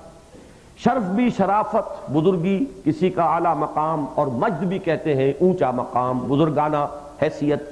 تو قرآن کے لیے یہ لفظ مجید، جیسے قرآن کے لیے ساتھ صفت آتا ہے حکیم، یاسین والقرآن الحکیم. قسم ہے قرآن کی جو حکمت سے بھرا ہوا ہے، حکمت پر مبنی ہے. کہیں آتا ہے والکتاب المبین، حامیم والکتاب المبین. قسم ہے اس کتاب کی یعنی قرآن کی جو روشن ہے، بالکل بین ہے، واضح ہے. 2 جگہ قرآن میں یہ مجید کا لفظ ہے، ایک یہ ہے اور ایک آخری پارے میں بل هو قرآن مجید فی لوح محفوظ. سورہ واقعہ میں کریم کا لفظ بھی آیا ہے، انہ لقرآن کریم. تو یہ مختلف صفات کے طور پر قرآن مجید کے ساتھ یہ الفاظ آئے ہیں. قسم ہے قرآن کی جو بزرگی والا ہے، عظمت والا ہے. یہ مجید کا لفظ جو ہے صاحب مجد اللہ بھی ہے اور صاحب مجد یہ قرآن بھی ہے. اس لیے کہ یہ اصول سمجھیے کہ کلام صفت ہوتا ہے متکلم کی. جو صفات متکلم میں ہوں گے وہی صفات کلام میں بھی ہوں. عربی زبان میں ایک محاورہ ہے یا ضرب المثل کے طور پر کہ کلام الملوک ملوک الکلام ہے. بادشاہوں کا کلام کلاموں کا بادشاہ ہوتا ہے، معلوم ہو جاتا ہے کہ بولنے والا کون ہے، کوئی بڑی ہستی ہے جو بول رہی ہے، یا کوئی عامی انسان ہے جو بات کر رہا ہے، کوئی عالم و فاضل ہے، یا یہ کہ کوئی ان پڑھ اور جاہل ہے، کوئی کنجرا ہے جو بول رہا ہے، یا یہ کہ کوئی بہت مہذب انسان ہے اور بہت شائستہ انسان ہے جو بول رہا ہے۔ میں یہ کسی تحقیر کے انداز میں نہیں کہہ رہا ہوں، بلکہ یہ کہ یہ ہوتا ہے، ہر ایک کی اپنی زبان ہے۔ اب بھٹیارن کی اپنی زبان ہوگی، وہ اس کا اپنا محاورہ ہوگا، کرخنداروں کی ایک زبان مشہور ہے دلی میں، وہ ان کا اپنا ایک لہجہ ہے، ان کے اپنے الفاظ ہیں۔ تو اس اعتبار سے زبان جو ہے اصل میں وہ عکاسی کرتی ہے بولنے والے کی، اس کی شخصیت کی، اس کی صفات کا ایک عکس اس میں ہوتا ہے۔ تو اللہ تعالیٰ ہے بزرگی والا، اور اس کا کلام جو ہے وہ بھی یقیناً بہت باعظمت اور بزرگی والا ہے۔ اب جہاں تک قرآن مجید کی قسموں کا تعلق ہے کہ اس سے مراد کیا ہے، ایک بات تو بالکل واضح طور پر نوٹ کر لیجئے کہ ہم جب قسم کھاتے ہیں تو اس کا ایک مفہوم تو مشترک ہے قرآن کی قسم میں بھی اور ہماری قسم میں بھی، لیکن ایک ایک پہلو سے انسان جو قسم کھاتا ہے اور قرآن میں اللہ نے جو قسمیں کھائی ہیں اس میں زمین و آسمان کا فرق ہے۔ مشترک پہلو کیا ہے کہ قسم ہوتی ہے شہادت کے لیے، گواہی کے لیے۔ جب میں کوئی بات کہتا ہوں، کوئی خبر دے رہا ہوں، تو کہتا ہوں خدا کی قسم میں صحیح کہہ رہا ہوں، یعنی اللہ گواہ ہے اس پر کہ میں یہ بات جو کہہ رہا ہوں بالکل درست ہے۔ یا میں کوئی وعدہ کرتا ہوں تو وعدہ کرنے پر جب قسم ہم کھاتے ہیں اس کا مطلب یہ کہ اس وعدے میں اللہ گواہ ہو گیا، جیسے کہ اللہ شہید بیننا و بینکم۔ مجھے یاد آیا 1954 میں میرے پھوپھا صاحب ہیں، بزرگ ہیں، وہ حج کے لیے گئے تھے پہلی مرتبہ، تو وہاں سے وہ اپنے صاحبزادے کے لیے گھڑی بڑے چاؤ سے اور بڑے ہی اہتمام سے خرید کے لائے۔ اس کی جو رسید تھی اس کو کسی بہرحال عرب کی کسی دکان سے خریدی، تو اس رسید پر لکھا ہوا تھا اللہ شہید بیننا و بینکم، اللہ گواہ ہے ہمارے اور تمہارے مابین۔ تو دل میں بڑی عظمت قائم ہوئی ان لوگوں کی۔ میں اس وقت تک گیا بھی نہیں تھا وہاں، اور ظاہر بات ہے جو نہیں گیا ہوتا وہ ان کے بارے میں ایک محبت اور ایک عظمت کے جذبات اپنے اندر رکھتا ہی ہے، وہ تو وہاں جا کر پھر وہ شیشے جو چکنا چور ہوتے ہیں وہ دوسری بات ہے۔ تو میں بڑا خوش ہوا کہ اللہ شہید بیننا و بینکم لکھا ہوا ہے، تو کس قدر ان کا قرآن مجید سے تعلق ہے۔ بعد میں وہ ہمارے پھوپھی زاد بھائی، ان کا انتقال ہو گیا، مرحوم نصیر احمد صاحب، ان کا ذکر اس لیے کر رہا ہوں کہ ان کے گھر سے اس سلسلہ درس کا آغاز ہوا تھا۔ سمن آباد میں ان کا گھر تھا، جس میں ایک کمرہ میں نے دیکھا کہ ذرا بڑا ہے، 2 کمرے ملا کر انہوں نے بنا لیا تھا، تو وہاں سے 70-80 حضرات اس میں آ جاتے تھے۔ یہ درس غالباً سن 68 میں یا 67 میں وہاں سے شروع ہوا، پھر وہاں سے منتقل ہوا ہے وہ مسجد خضرا کو، پھر وہاں سے مسجد شہداء کو، پھر دارالسلام کو، اور اب جو آخری اس کی یہ منزل ہے وہ اللہ کا نام لے کر ہم نے یہاں شروع کی ہے۔ تو ان کے لیے دعا کیجئے، اللہ تعالیٰ ان کی مغفرت فرمائے۔ انہوں نے بہرحال اس سلسلے کا آغاز کرنے میں ان کا ایک حصہ ہے۔ تو انہوں نے وہ جب جا کر بازار میں گھڑی کا بھاؤ پوچھا کہ یہ گھڑی لائے ہیں وہاں سے، تو معلوم ہوا کہ یہاں وہ سستی مل رہی تھی بنسبت اس قیمت کے کہ جو انہوں نے وہاں عرب میں ادا کی تھی۔ تو ان کی ساری خوشی پر اوس پڑ گئی کہ یہ بڑے اہتمام سے گھڑی عرب سے لائی گئی ہے، لیکن یہ کہ پاکستان سے اس کی قیمت وہاں زیادہ لی گئی ہے۔ بہرحال قسموں کے بارے میں ایک بات ذہن میں رکھیے کہ اس کا اصل مفہوم کیا ہے؟ شہادت، گواہی۔ البتہ جب ہم انسان قسم کھاتے ہیں تو ظاہر بات ہے کہ ہم کسی ایسی ہستی کو گواہی میں پیش کریں گے جس کی عظمت ہو، بزرگی ہو، جس کو سننے والا بھی اس سے اثر قبول کرے کہ اس نے اس کو گواہ بنایا ہے، بات کہہ رہا ہے، اس لیے ہم اللہ کی قسم کھاتے ہیں۔ لیکن یہ کہ جب اللہ تعالیٰ قسم کھاتا ہے تو یہاں تو قسم کھانے والا سب سے بڑا بزرگ ہے، اس سے اونچا، اس سے اعلیٰ، اس سے اوپر تو کوئی نہیں۔ لہذا ہماری قسموں میں، انسانی قسموں میں مقسم بہی جو ہے، جس کے ساتھ قسم کھائی جائے، اس کی عظمت کا پہلو ہوگا۔ لیکن قرآن مجید میں اللہ نے جو قسمیں کھائی ہیں اس میں مقسم بہی میں کوئی پہلو عظمت کا نہیں ہے، بلکہ صرف شہادت۔ گواہ ہے آسمان، گواہ ہے یہ گزرنے والا زمانہ، والعصر ان الانسان لفی خسر، یہ گزرنے والا زمانہ گواہی دے رہا ہے۔ غافل تجھے گھڑیال یہ دیتا ہے منادی، گردوں نے گھڑی عمر کی ایک اور گھٹا دی، یہ گواہی ہے اصل میں۔ اسی طریقے سے قرآن مجید گواہ ہے۔ اب قسم کے بارے میں دیکھیے 2 الفاظ ہیں، یہ ٹیکنیکل اصطلاحات ہیں، ان سے آپ کو اب مانوس ہونا چاہیے۔ مقسم بہی اور مقسم علیہ۔ جس چیز سے قسم کھائی وہ مقسم بہی ہے، مقسم علیہ جس چیز پر قسم کھائی۔ والعصر، یہ مقسم بہی کیا ہے؟ عصر۔ اور مقسم علیہ کیا ہے؟ ان الانسان لفی خسر، تمام انسان خسارے میں ہیں، گھاٹے میں ہیں۔ اس بات پر گواہی کس سے؟ زمانے سے۔ تو مقسم بہی مقسم علیہ۔ لیکن قرآن مجید میں کہیں ایسا ہوتا ہے کہ مقسم بہی کے ساتھ مقسم علیہ کو بھی ظاہر کر دیا جاتا ہے، اور کہیں مقسم علیہ محذوف ہوتا ہے، وہ قاری پر چھوڑ دیا جاتا ہے کہ وہ اپنی ذہانت کو بروئے کار لائے، جسے آپ کہتے ہیں فل ان دی بلینکس۔ اب اس بلینک کو وہ خود پر کرے، اور یہ واقعتاً آسمانی کتابوں کا ایک بڑا عمدہ اسلوب ہے۔ اس سے انسان کے اندر سوچنے کی صلاحیتیں جاگتی ہیں، پروان چڑھتی ہیں، ان کی تربیت ہوتی ہے، اور پھر جب کبھی انسان کسی معاملے میں خود غور و فکر کر کے کسی نتیجے پر پہنچا ہو، اور اگر اسے بعد میں معلوم ہو کہ اسلاف میں سے بھی کوئی اس نتیجے پر پہنچا، تو ایک بڑا انشراح ہوتا ہے اور خوشی ہوتی ہے کہ متفق گردید رائے بو علی بارائے من۔ جیسے کہ میں نے آپ کو مثالاً بتایا ہے کہ سورہ بقرہ میں جو آیات صوم ہیں، اس کے بارے میں ایک گمان مجھے تھا از خود، بعد میں مجھے معلوم ہوا کہ مولانا انور شاہ کاشمیری رحمۃ اللہ علیہ کی رائے بھی یہی تھی، تو بہت خوشی ہوئی۔ یہ میرے زمانہ طالب علمی کی بات ہے۔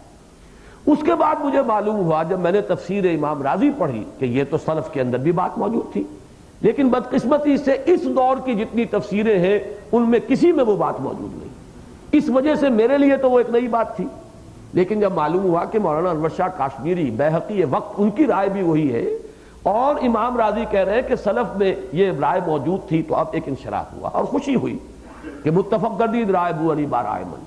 اسی طرح سورہ حج کی جو وہ آیت ہے جس میں کہ قتال کا اذن آیا ہے، اذن للذین یقاتلون بانہم ظلموا، میرا یہ وجدانی طور پر خیال تھا کہ یہ آیت اثناء سفر ہجرت میں نازل ہوئی ہے، جبکہ حضور مکے سے روانہ ہو چکے ہیں، مدینے ابھی نہیں پہنچے، لیکن یہ خیال ہی خیال تھا، میں اس کو اسی اعتبار سے بیان کیا کرتا تھا۔ لیکن پھر مجھے معلوم ہوا کہ یہ حضرت عبداللہ ابن عباس رضی اللہ تعالیٰ عنہ کی رائے ہے، وہی عنہما، جن کے بارے میں نے کہا جو حبر الامہ ہے، جن کے لیے حضور کی یہ دعا جو ہے منقول ہے کہ اللہم فقہہ فی الدین، اے اللہ اب اس نوجوان کو دین کا فہم عطا فرما، تفقہ، سمجھ، گہرائی، بصیرت۔ اور ایک جگہ مزید الفاظ ہیں وعلمہ التاویل، اسے تعویل قرآن، تفسیر قرآن کا خاص طور پر جو ہے اس کو فہم اور سمجھ عطا فرما۔ تو یہ مثالیں میں دے رہا ہوں کہ بعض اوقات جب انسان اپنے طور پر کوئی بات سوچ کر اور کسی نتیجے پر پہنچا اور پھر اسے کہیں سے تائید ملے تو خوشی ہوتی۔ تو یہ فل ان دی بلینکس کا معاملہ قرآن مجید میں بہت اہم ہے۔ اب یہاں مثلاً میں عرض کروں گا کہ دیکھیے 3 سورتیں قرآن مجید کی ہیں جو ٹھیک اسی اسلوب سے شروع ہوئی ہیں، ویسے تو 5 ہیں، 2 میں تو آیا ہے حامیم والکتاب المبین، قرآن کا لفظ نہیں ہے لیکن کتاب سے مراد قرآن ہے، لیکن 3 وہ ہیں کہ جس میں خاص طور پہ قرآن کے لفظ کے ساتھ ہے، صاد والقرآن ذی الذکر، قاف والقرآن المجید، اور یاسین والقرآن الحکیم۔ یہ 3 صورتیں ہوئی، 2 ایک ایک حرف والی اور 1 2 حروف والی، لیکن ان میں سے ایک صورت میں آپ دیکھیں گے کہ مقسم علیہ جو ہے وہ بھی نمایاں طور پر لفظاً موجود ہے، یاسین والقرآن الحکیم انک لمن المرسلین۔ یاسین قسم ہے اس قرآن کی، اور گواہ ہے یہ قرآن کہ آپ یقیناً رسولوں میں سے ہیں۔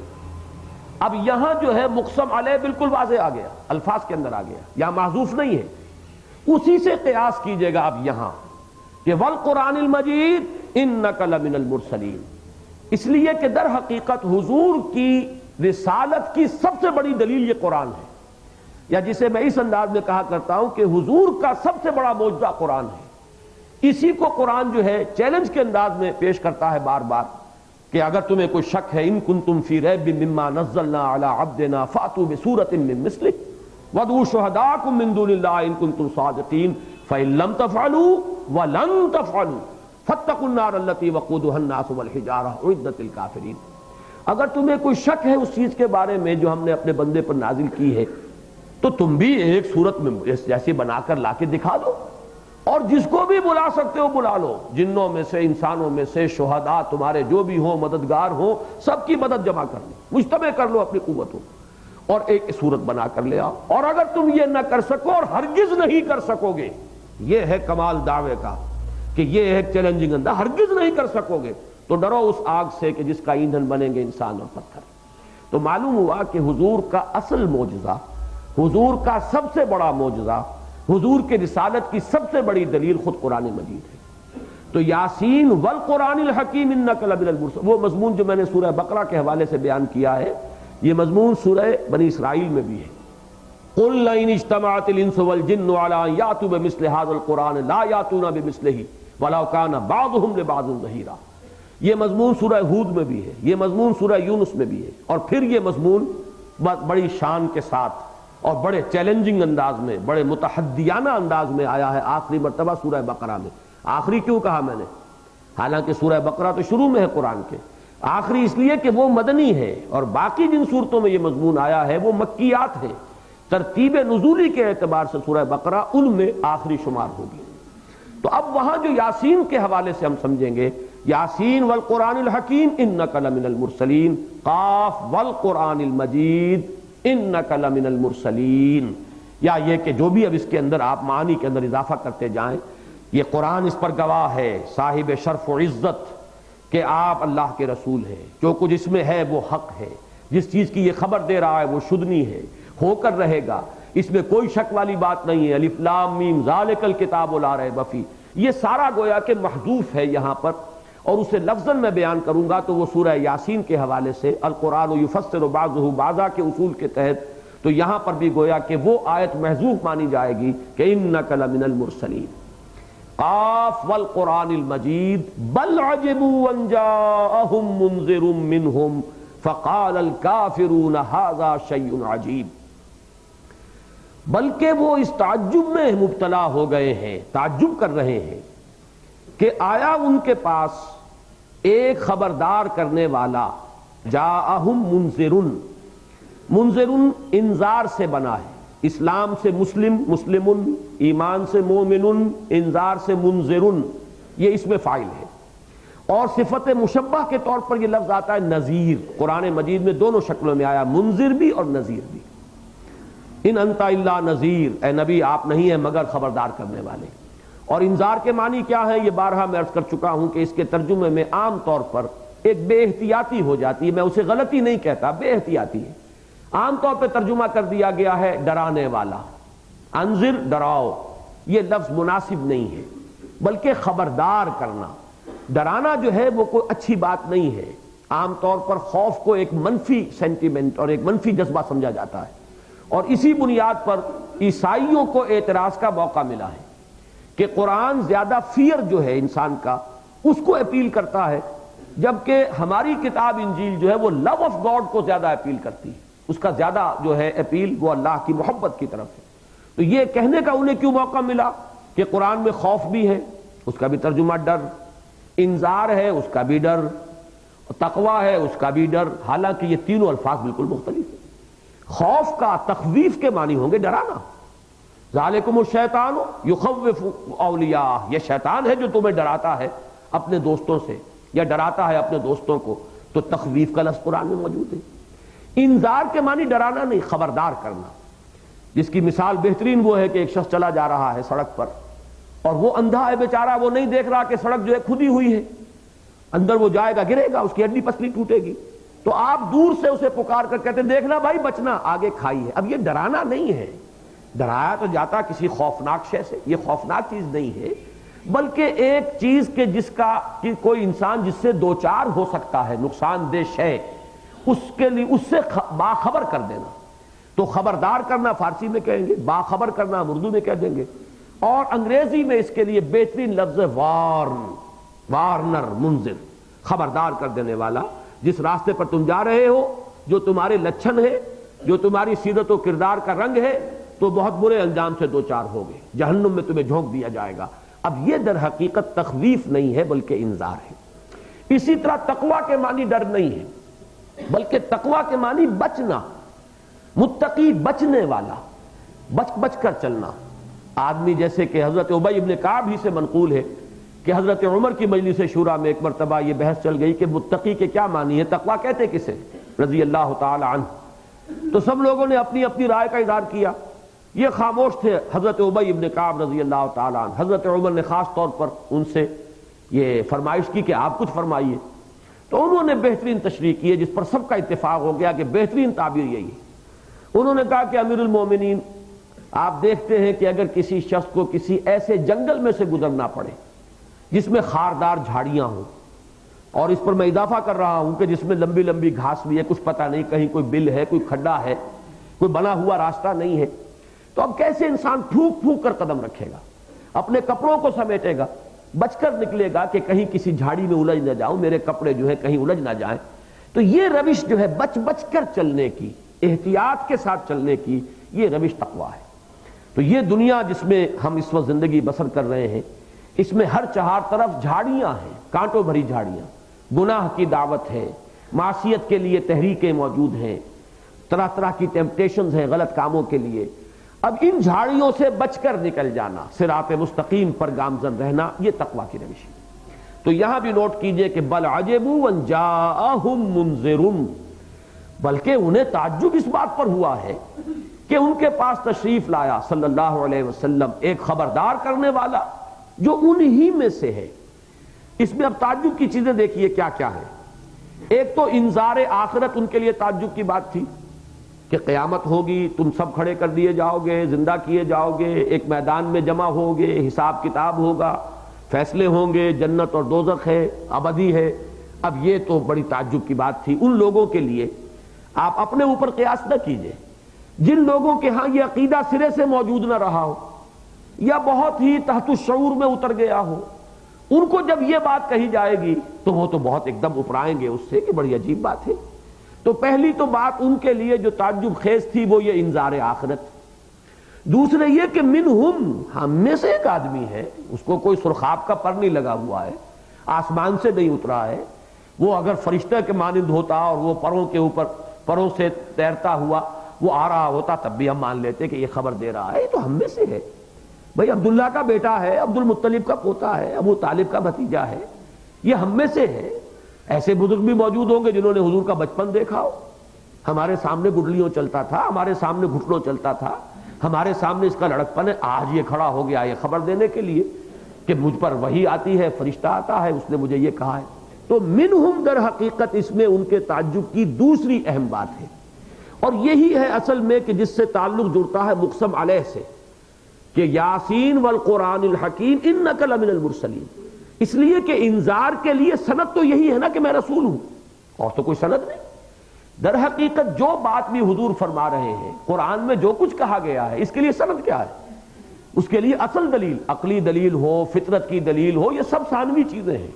جو اصل دلیل ہے وہ یہ کہ میں رسول ہوں، میرے پاس وہ علم آیا جو تمہارے پاس نہیں آیا، جیسے کہ حضرت ابراہیم علیہ السلام کا قول منقول ہوا ہے سورہ مریم میں کہ یا ابت انی قد جانی من العلم ما لم یاتک فاتبعنی اہدک صراطا سویا، ابا جان میرے پاس وہ علم آیا ہے جو آپ کے پاس نہیں آیا تھا، لہذا آپ کو میری پیروی کرنی ہوگی۔ بظاہر چاہے آپ یہ کہیں کہ یہ الٹی گنگا بہ رہی ہے کہ باپ سے کہے بیٹا کہ میرے پیچھے چلو، لیکن یہ کہ بہرحال دلیل موجود ہے، میرے پاس وہ علم آیا ہے، وہ ذریعہ علم مجھے حاصل ہے جو آپ کو حاصل نہیں ہے، لہذا آپ کو میری پیروی کرنی ہوگی۔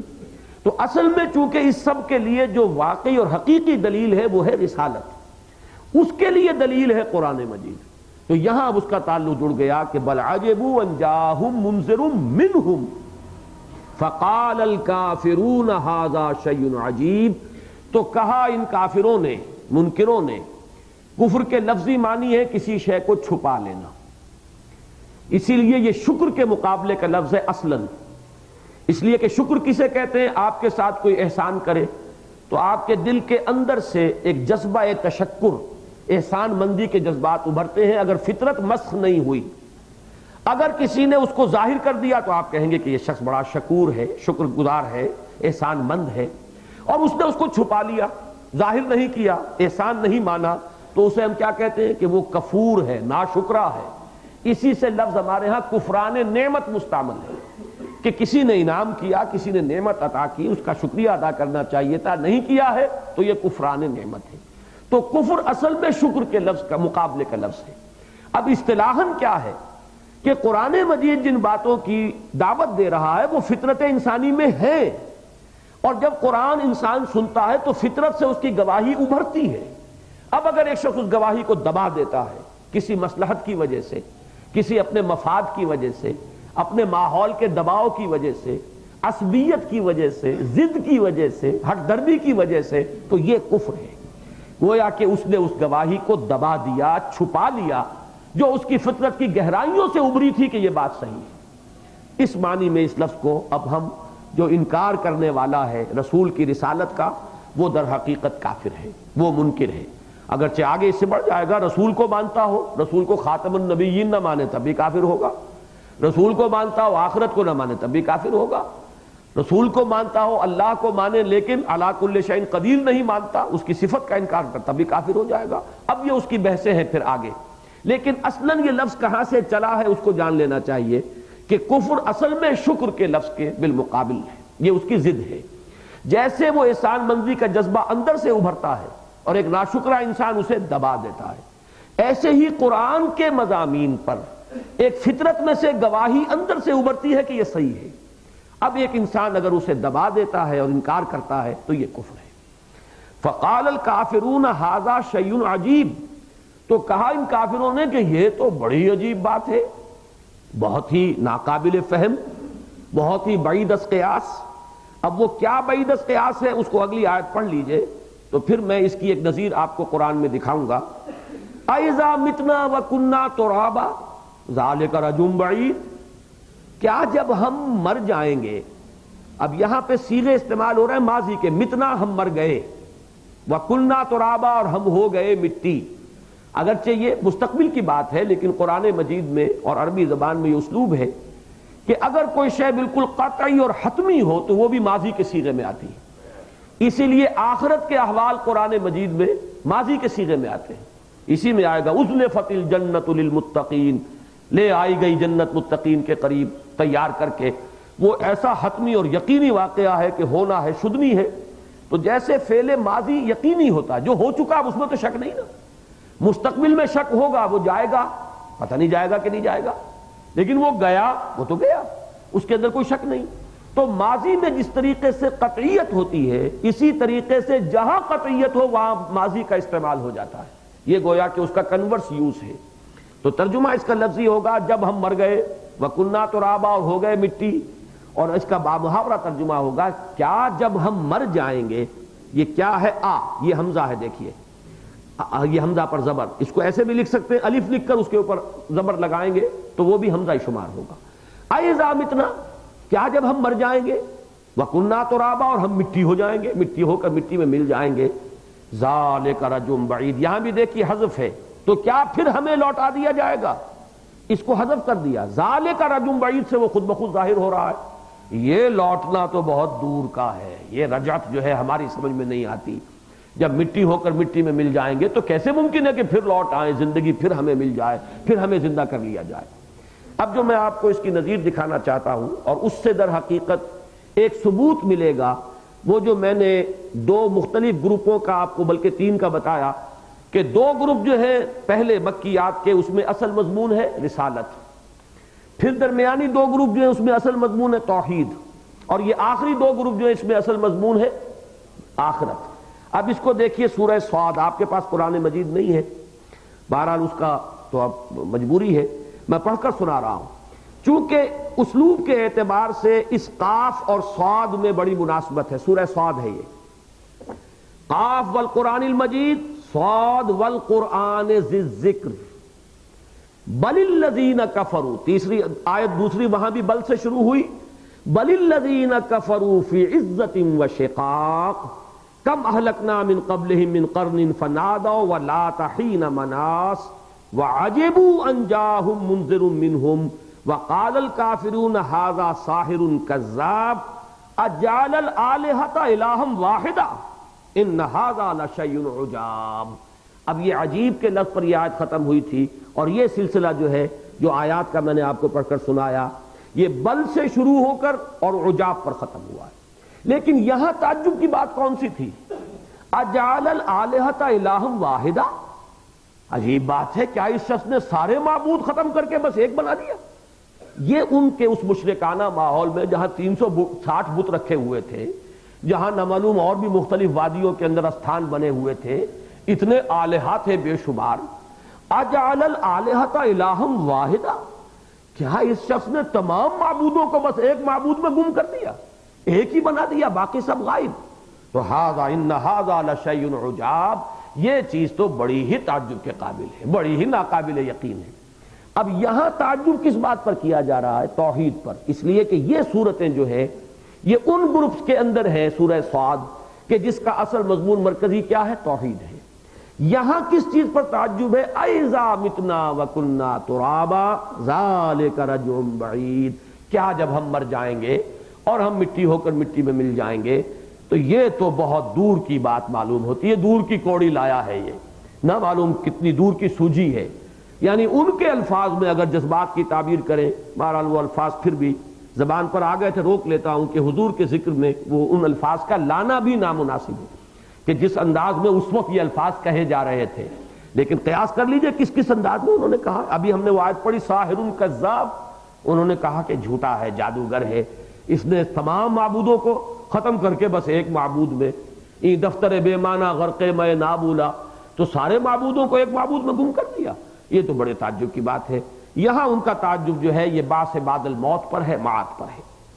اب اس کا جو جواب دیا جا رہا ہے، قد علمنا ما تنقص الارض منہم، ہم خوب جانتے ہیں جو کچھ کہ کم کرے گی یا کرتی ہے زمین ان میں سے۔ تنقص، نقص ینقص، یہ فعل مضارع ہے، فعل مضارع میں حال بھی ہے مستقبل بھی عربی میں، تو اس کا دونوں ترجمے ہوں گے۔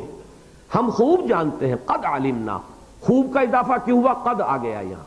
علمنا مجرد ہوتا تو ہم جانتے ہیں، ہمارے علم میں ہے، ہمیں معلوم ہے۔ قد کے اندر پھر تاکید ہے، قد علمنا، ہمیں خوب معلوم ہے، ہم خوب جانتے ہیں، ما تنقص الارض منہم، کہ کیا چیز کم کرے گی زمین ان میں سے، یا کیا کم کرتی ہے زمین ان میں سے۔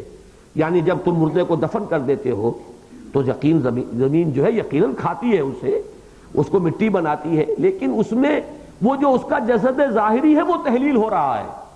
تم اس اصل ہستی کو نہیں جانتے جو تمہارے وجود کی جو اصل بنیاد ہے اور اساس ہے، وہ تمہاری روح جو ہے اس کو تو وہ زمین ختم نہیں کر سکتی۔ کیا چیز کم کرتی ہے وہ ہمارے علم میں ہے، اور جو چیز تمہاری اصل حقیقت ہے وہ کیا ہے وہ ہم خوب جانتے ہیں کہ اس میں سے کوئی چیز زمین کی دسترس میں نہیں ہے۔ وہ روح تمہاری مٹی ہو کر مٹی میں نہیں ملے گی، بلکہ یہ کہ وہ تو جسد ظاہری ہے، وہ جسد عنصری ہے، وہ تمہارا جسد مادی ہے۔ قد علمنا ما تنقص الارض منہم وعندنا کتاب حفیظ، اور ہمارے پاس وہ کتاب ہے۔ کتاب کا لفظ یہاں پہ آیا ہے ریکارڈ کے معنی میں، ہمارے پاس مکمل ریکارڈ ہے، اور وہ ریکارڈ بھی ایسا ہے جو حفاظت کرنے والا، کوئی چیز اس میں سے رہ جانے والی نہیں ہے کہ وہ کسی چیز کو بھی چھوڑ جائے۔ یعنی جو جو کچھ ان کے اجزاء ہیں ان کا بھی حساب ہمارے پاس ہے۔ یہ چیز جو ہے وہ کہیں ایسا نہیں ہے کہ جو چیز تحلیل ہو رہی ہے، ایک چیز تحلیل ہو گئی ہے لیکن ریکارڈ میں آئی ہوئی ہے، اور وہ ہمارے علم سے اور ہماری دسترس سے اور ہماری قدرت سے کہیں باہر نہیں ہے۔ ہم اگر علی کل شیء قدیر ہیں، دیکھیے اس میں ایک بات میں نے کئی مرتبہ پہلے واضح کی ہے کہ آخرت اور معاد پر بات کرتے ہوئے ہمیشہ جو ترتیب ہونی چاہیے، ہم عام طور پر الٹی ترتیب کی وجہ سے پھنس جاتے ہیں۔ اگر آپ کسی شخص سے گفتگو کر رہے ہیں جو آخرت کا منکر ہے تو آپ آخرت پر بحث نہ کیجیے، پہلے اس سے یہ پوچھیے خدا کو مانتے ہو کہ نہیں مانتے۔ اگر خدا کو کوئی شخص نہیں مانتا تو میں خامخواہ وقت ضائع کروں آخرت پر، اس کے میرا بھی وقت ضائع ہوگا، اس کا بھی وقت ضائع ہوگا، اور حاصل کچھ نہیں ہوگا، اس لیے کہ آپ صحیح جگہ سے بحث شروع نہیں کر رہے۔ پہلے اپنا موقف معین کرو، تم اللہ کو مانتے ہو کہ نہیں۔ اللہ کو نہیں مانتے تو پہلے اس کے بارے میں بات کریں گے، آخرت تو بات آئے گی تیسرے نمبر پر۔ اب اگر اللہ کو مانتے ہو تو کیا اسے علی کل شیء قدیر مانتے ہو؟ کیا اسے بے کل شیء علیم مانتے ہو؟ وہی جو انگریزی میں اومنی پوٹنٹ اینڈ اومنیشینٹ، وہ ہستی جو سب قدرت رکھتی ہے، علی کل شیء قدیر، وہ ہستی جس کو ہر علم حاصل ہے، کل علم حاصل ہے، بے کل شیء علیم۔ اگر ان دو صفات کو مانتے ہو تو سارا تعجب جو ہے ہباء منصورہ ہو جائے گا، اب وہ ختم ہو جائے گا۔ پھر تعجب کس بات پر؟ وہ ہستی ہے جو علی کل شیء قدیر ہے، تو اس کے لیے اب تعجب کی بات کون سی رہ گئی کہ وہ تمہیں دوبارہ زندہ کر سکے؟ یہ ہوگا صحیح دلیل کا استدلال کا رخ۔ اگر آپ الٹی گنگا بہائیں گے تو آپ بھی پھنس جائیں گے اور اس کا بھی وقت ضائع ہوگا، نتیجہ خیز گفتگو نہیں ہوگی۔ تو یہاں پر یہ ہے کہ چونکہ یہ مخاطب کون لوگ ہیں؟ وہ ہیں جو خدا کے منکر نہیں تھے، منکر نہیں تھے، بلکہ وہ اللہ کو مانتے تھے۔ یہ تو آپ نے قرآن مجید میں بارہا پڑھا ہوگا، وہ کہتے تھے اللہ کو تو ہم مانتے ہیں، صرف یہ کہ اللہ کے ساتھ کچھ اور آلہہ کو بھی مانتے تھے۔ لیکن جب ان سے پوچھا جاتا تھا وَلَئِن سَأَلْتَهُم مَّن خَلَقَ السَّمَاوَاتِ وَالْأَرْضَ، اے نبی اگر آپ ان سے پوچھیں گے آسمان اور زمین کس نے بنائے، لَيَقُولُنَّ اللَّهُ، وہ فوراً کہیں گے اللہ نے بنائے۔ فَأَنَّىٰ يُؤْفَكُونَ، تو پھر یہ مان کر اب یہ کدھر جا رہے ہیں؟ اگر خالق آسمان اور زمین کا وہی ہے تو مالک بھی وہی ہے، پھر رب بھی وہی ہے، پھر تو تمہیں ہر چیز ماننی پڑے گی۔ تو جہاں تک توحید فی الخلق کا تعلق ہے، توحید خالق، اس میں کوئی اختلاف نہیں تھا۔ کوئی ہوگا وہاں ایسا مادہ پرست بھی اور ایتھیسٹ بھی اور کوئی اس قسم کا بھی کہ جو منکر ہو اللہ کے وجود کا، وہ شاذ کا معاملہ ہے، الشاذ کالمعدوم۔ ویسے ہم پڑھ چکے ہیں سورہ جو سور حوامیم ہے اس میں اس کا ذکر موجود ہے، ایسے لوگ اس وقت بھی تھے، لیکن یہ کہ وہ الشاذ کالمعدوم کے درجے میں جو مین بلک تھا ان لوگوں کا کہ جن سے قرآن مخاطب تھا، وہ اللہ کو مانتے تھے۔ جب اللہ کو مانتے تھے تو پھر اب دلیل آسان ہے۔ اللہ نے اسی لیے جواب میں فرمایا قد علمنا ما تنقص الارض منہم وعندنا کتاب حفیظ، ہمیں خوب معلوم ہے جو کچھ کمی کرتی ہے ان میں سے زمین، جو کیا کچھ کھا جاتی ہے، کس چیز کو تحلیل کرتی ہے، ہم خوب جانتے ہیں، اور ہمارے پاس وہ ریکارڈ مکمل موجود ہے۔ اب وہ ریکارڈ اعمال کا بھی ہے، وہ ریکارڈ ان اجزاء ترکیبی کا بھی ہے کہ جن سے کسی انسان کا جسد بنا ہوا تھا دنیا میں، وہ بھی سب ہمارے پاس مندرج ہیں، موجود ہیں۔ لہذا ہمارے لیے قطعاً مشکل نہیں ہے کہ ہم دوبارہ ان تمام اجزاء کو جمع کر کے اور پھر انسان کو بنا کر کھڑا کر دیں۔ بل کذبوا بالحق لما جاءہم، اب یہاں جو بل آیا ہے دوبارہ، اس میں ذرا ایک عجیب کیفیت ہے کہ جو کلام کا جو اسلوب ہے اس سے ایک سامع پر اور اس کے مزاج کو سمجھنے والے پر اس کی ایک کیفیت وارد ہوگی۔ اصل بات یہ نہیں ہے، تعجب نہیں ہے ان کو، یہ جھوٹ کہہ رہے ہیں کہ تعجب کے قابل ہے یہ بات۔ اصل وجہ کیا ہے؟ یہ جھٹلانا چاہتے ہیں حق کو، ماننے کے لیے تیار نہیں۔ من پاپی ہے، ان کا جو دل ہے وہ مریض ہے، ماننے کے لیے تیار نہیں ہے۔ مانے تو پھر اس کے لوازم کو ماننا پڑے گا، آخرت کو مانیں گے تو سیدھے ہونا پڑے گا۔ اگر یہ مانے کہ نیکی کی جزا نیک ملنی ہے اور بدی کی سزا بری ملنی ہے تو لازماً انسان کو سیدھا ہونا پڑے گا، یہاں کے عیش چھوڑنے پڑیں گے، حرام خوری سے اللے تللے ہو رہے ہیں اس کو تو چھوڑنا نہیں۔ لہذا جیسے میں نے کئی مرتبہ مثال دی ہے کہ کبوتر بلی کو دیکھ کر آنکھیں بند کرتا ہے، اسی میں عافیت سمجھتا ہے، حالانکہ اس سے بلی معدوم تو نہیں ہو جائے گی، بلی تو رہے گی، لیکن یہ اس کا ایک ریفلیکس ہے، ریفلیکس ایکشن ہے، بے اختیار کہ آنکھ بند ہو جائے گی۔ تو یہ در حقیقت اپنے لیے ایک تحفظ ہے جو انسان غیر شعوری طور پر حاصل کر رہا ہے۔ انکار کرو آخرت کا، اس کو مانا تو پھر لینے کے دینے پڑیں گے، لالے پڑ جائیں گے، سیدھا ہونا پڑے گا، صحیح راستے پر چلنا ہوگا، حرام خوریاں اور غلط کاریاں چھوڑنی پڑیں گی۔ یہی ہے جو سورہ قیامہ میں آیا، چونکہ وہ ہمارے منتخب نصاب میں ویسے تو 29ویں پارے کے آخر میں جا کر آئے گی، کہ وہاں یہ فرمایا گیا ہے کہ در حقیقت ان کا جو انکار ہے اس کا سبب کیا ہے؟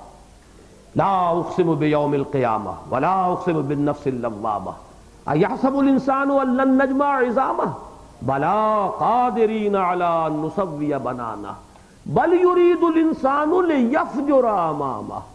اصل میں انسان فسق و فجور کا عادی ہو چکا ہے، اس کو چھوڑنے کے لیے تیار نہیں ہے اور اس کو جاری رکھنا چاہتا ہے۔ اب جاری رکھنے کے لیے اسے قیامت کا انکار کرنا پڑتا، نہیں یہ سب ڈھکوسلے ہیں، کوئی حساب کتاب نہیں، کوئی جزا سزا نہیں، یہ پچھلی باتیں ہیں، اساطیر الاولین ہیں، یہ خام خواہ ہم پر دھونس جماتے ہیں۔ یہ بات کیوں کہہ رہا ہے؟ بل کذبوا بالحق لما جاءہم، در حقیقت تکذیب کی ہے انہوں نے حق کی۔ اب یہاں بھی یہ نوٹ کر لیجئے، کفر کے لفظ کی میں وضاحت کر چکا ہوں، تکذیب اصل میں اس سے اگلا درجہ ہے۔ دیکھیے ایک بات آپ نے کسی سے کہی، اس کے دل نے گواہی دی کہ صحیح ہے، کسی وجہ سے وہ ماننا نہیں چاہتا تو اس نے اس گواہی کو چھپایا، یہ کفر ہے۔ اب اس نے کہا تم جھوٹ کہتے ہو، یہ اگلا قدم ہے، یہ گویا کہ اب جارحانہ انداز ہے۔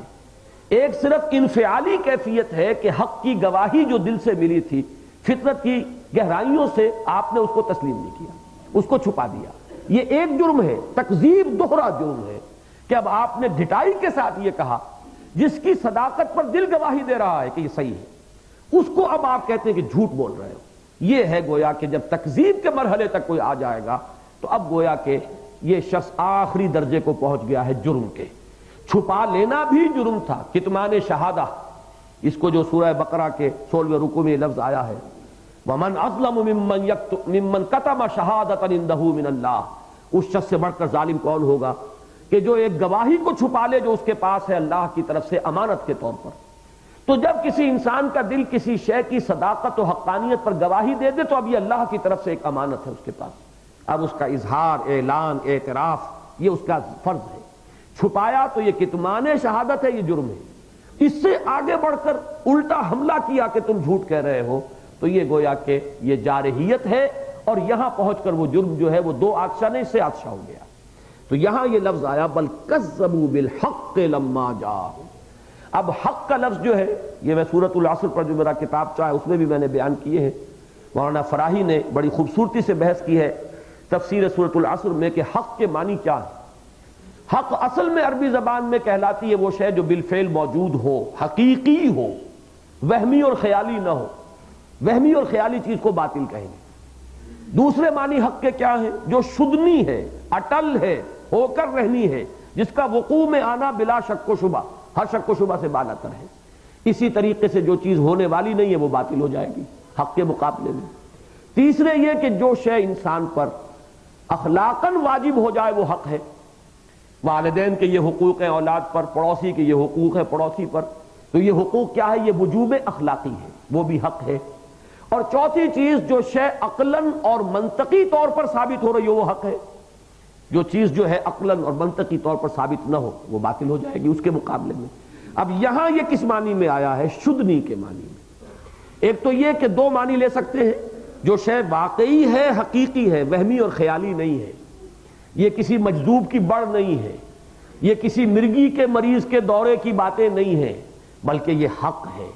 دوسرے یہ کہ جس بات کی خبر دی جا رہی ہے قیامت وہ شدنی ہے، اس کا وقوع جو ہے اس کا قائم ہونا. جیسے کہ اس سلسلے کی آخری سورت شروع کہاں سے ہوتی ہے یاد ہے آپ کو؟ سورہ واقعہ. اذا وقعت الواقعۃ لیس لوقعتها کاذبہ. جب وہ واقعہ وقوع میں آ جائے گا تو پھر اس کو جھٹلانے والا کوئی نہیں ہوگا. آج تو یہ کہہ رہے ہیں کیسے ہوگا، کس طرح ہوگا، کیسے اٹھا دیں گے، کیسے سب لوگ مر گئے، کھپ گئے، ہڈیاں ان کی گل سڑ گئیں، نخرا عظاما نخرا کنا ترابا. آج تو یہ اس طرح کی باتیں بنا رہے ہیں، ان کی جو زبانیں ہیں بڑی تیز ہیں، قینچی کی طرح چل رہی ہیں. لیکن اذا وقعت الواقعۃ لیس لوقعتها کاذبہ خافضۃ الرافعہ. وہ وقت جو ہے، وہ واقعہ جو ہے وہ خافضہ بھی ہے، رافعہ بھی ہے. خافضہ خفض کے معنی دبا دینا، گرا دینا، رافعہ اٹھا لینے والی. کچھ کو دبا دے گی، کچھ کو اٹھا دے گی. جو اصحاب الیمین ہوں گے اور جو مقربون ہوں گے وہ ہوں گے جن کے لیے وہ واقعہ رفع کا موجب بنے گا. ان کی بلند جو شانیں ہیں وہ ظاہر ہوں گی، ان کے مراتب عالیہ کا ظہور ہوگا. اور جو اس کے منکر تھے اصحاب الشمال ان کے لیے وہ خافضہ ہے، ان کو یعنی دبا دینے والی، زمین میں ان کی نگاہیں گڑی ہوئی ہوں گی اور وہ عذاب میں جھونک دیے جائیں گے. تو یہاں فرمایا بل کذبوا بالحق لما جاءہم فہم فی امر مریج. اور اب وہ ایک ایسی چیز میں مبتلا ہو گئے ہیں. مریج کہتے ہیں ایک ایسی شے کہ جس میں انسان مخمصے میں گرفتار ہو جائے. یہاں ایک بڑا پیارا اس کا ذکر کیا گیا ہے کہ مریج اے مضطرب من مرج، مرج الخاتم فی اصبعہ یمرج اے قلقہ. اگر کوئی انگوٹھی کسی کی انگلی میں پھنس جائے تو اس کو عرب کہتے ہیں مرج الخاتم، پھنس گئی ہے، نکلتی نہیں ہے ابھی. یہاں سے لفظ مریج مخمصہ، پھنس جانا. یہ ایک عجیب مخمصے میں مبتلا ہو گئے. وہ مخمصہ کیا تھا کہ اب کیا کہیں محمد کے لیے، کیا لفظ ہم تجویز کریں صلی اللہ علیہ وسلم. کبھی شاعر کہتے تھے، کبھی ساحر کہتے تھے، کبھی کاہن کہتے تھے، کبھی مسحور کہتے تھے، کبھی کہتے تھے کہ سچ تو بولتے ہیں، یہ معلوم ہوتا مجنون ہے، کوئی جنون ہو گیا انہیں، ہم جھوٹا تو نہیں کہہ رہے ان کو، لیکن یہ کہ ان کے اوپر آسیب کا سایہ ہو گیا ہے، کوئی جن آ گیا ہے، یا ان کا جو ہے خلل دماغی کا عارضہ ہو گیا ہے. کبھی کہتے تھے نہیں جھوٹے ہیں. اب یہ جو ان کے مختلف اقوال تھے، جیسے آپ کہتے ہیں کہ چور کے پاؤں نہیں ہوتے، اب جن کی کہ اصل میں ان کا موقف کسی عقلی دلیل پر قائم نہیں، لہذا ان کی کیفیت یہ ہو چکی ہے فہم فی امر مریج. اب وہ ایک بڑے مخمصے میں مبتلا ہو چکے ہیں۔ اللہ تعالی ہمیں ان مخمصوں سے اگر ہم میں سے کسی کے دل میں ہو نجات عطا فرمائے، اور ہمارے دلوں میں توحید پر، آخرت پر اور رسالت پر ایمان جو ہے اس ایمان سے ہمارے قلوب کو منور فرمائے۔ آمین یا رب العالمین۔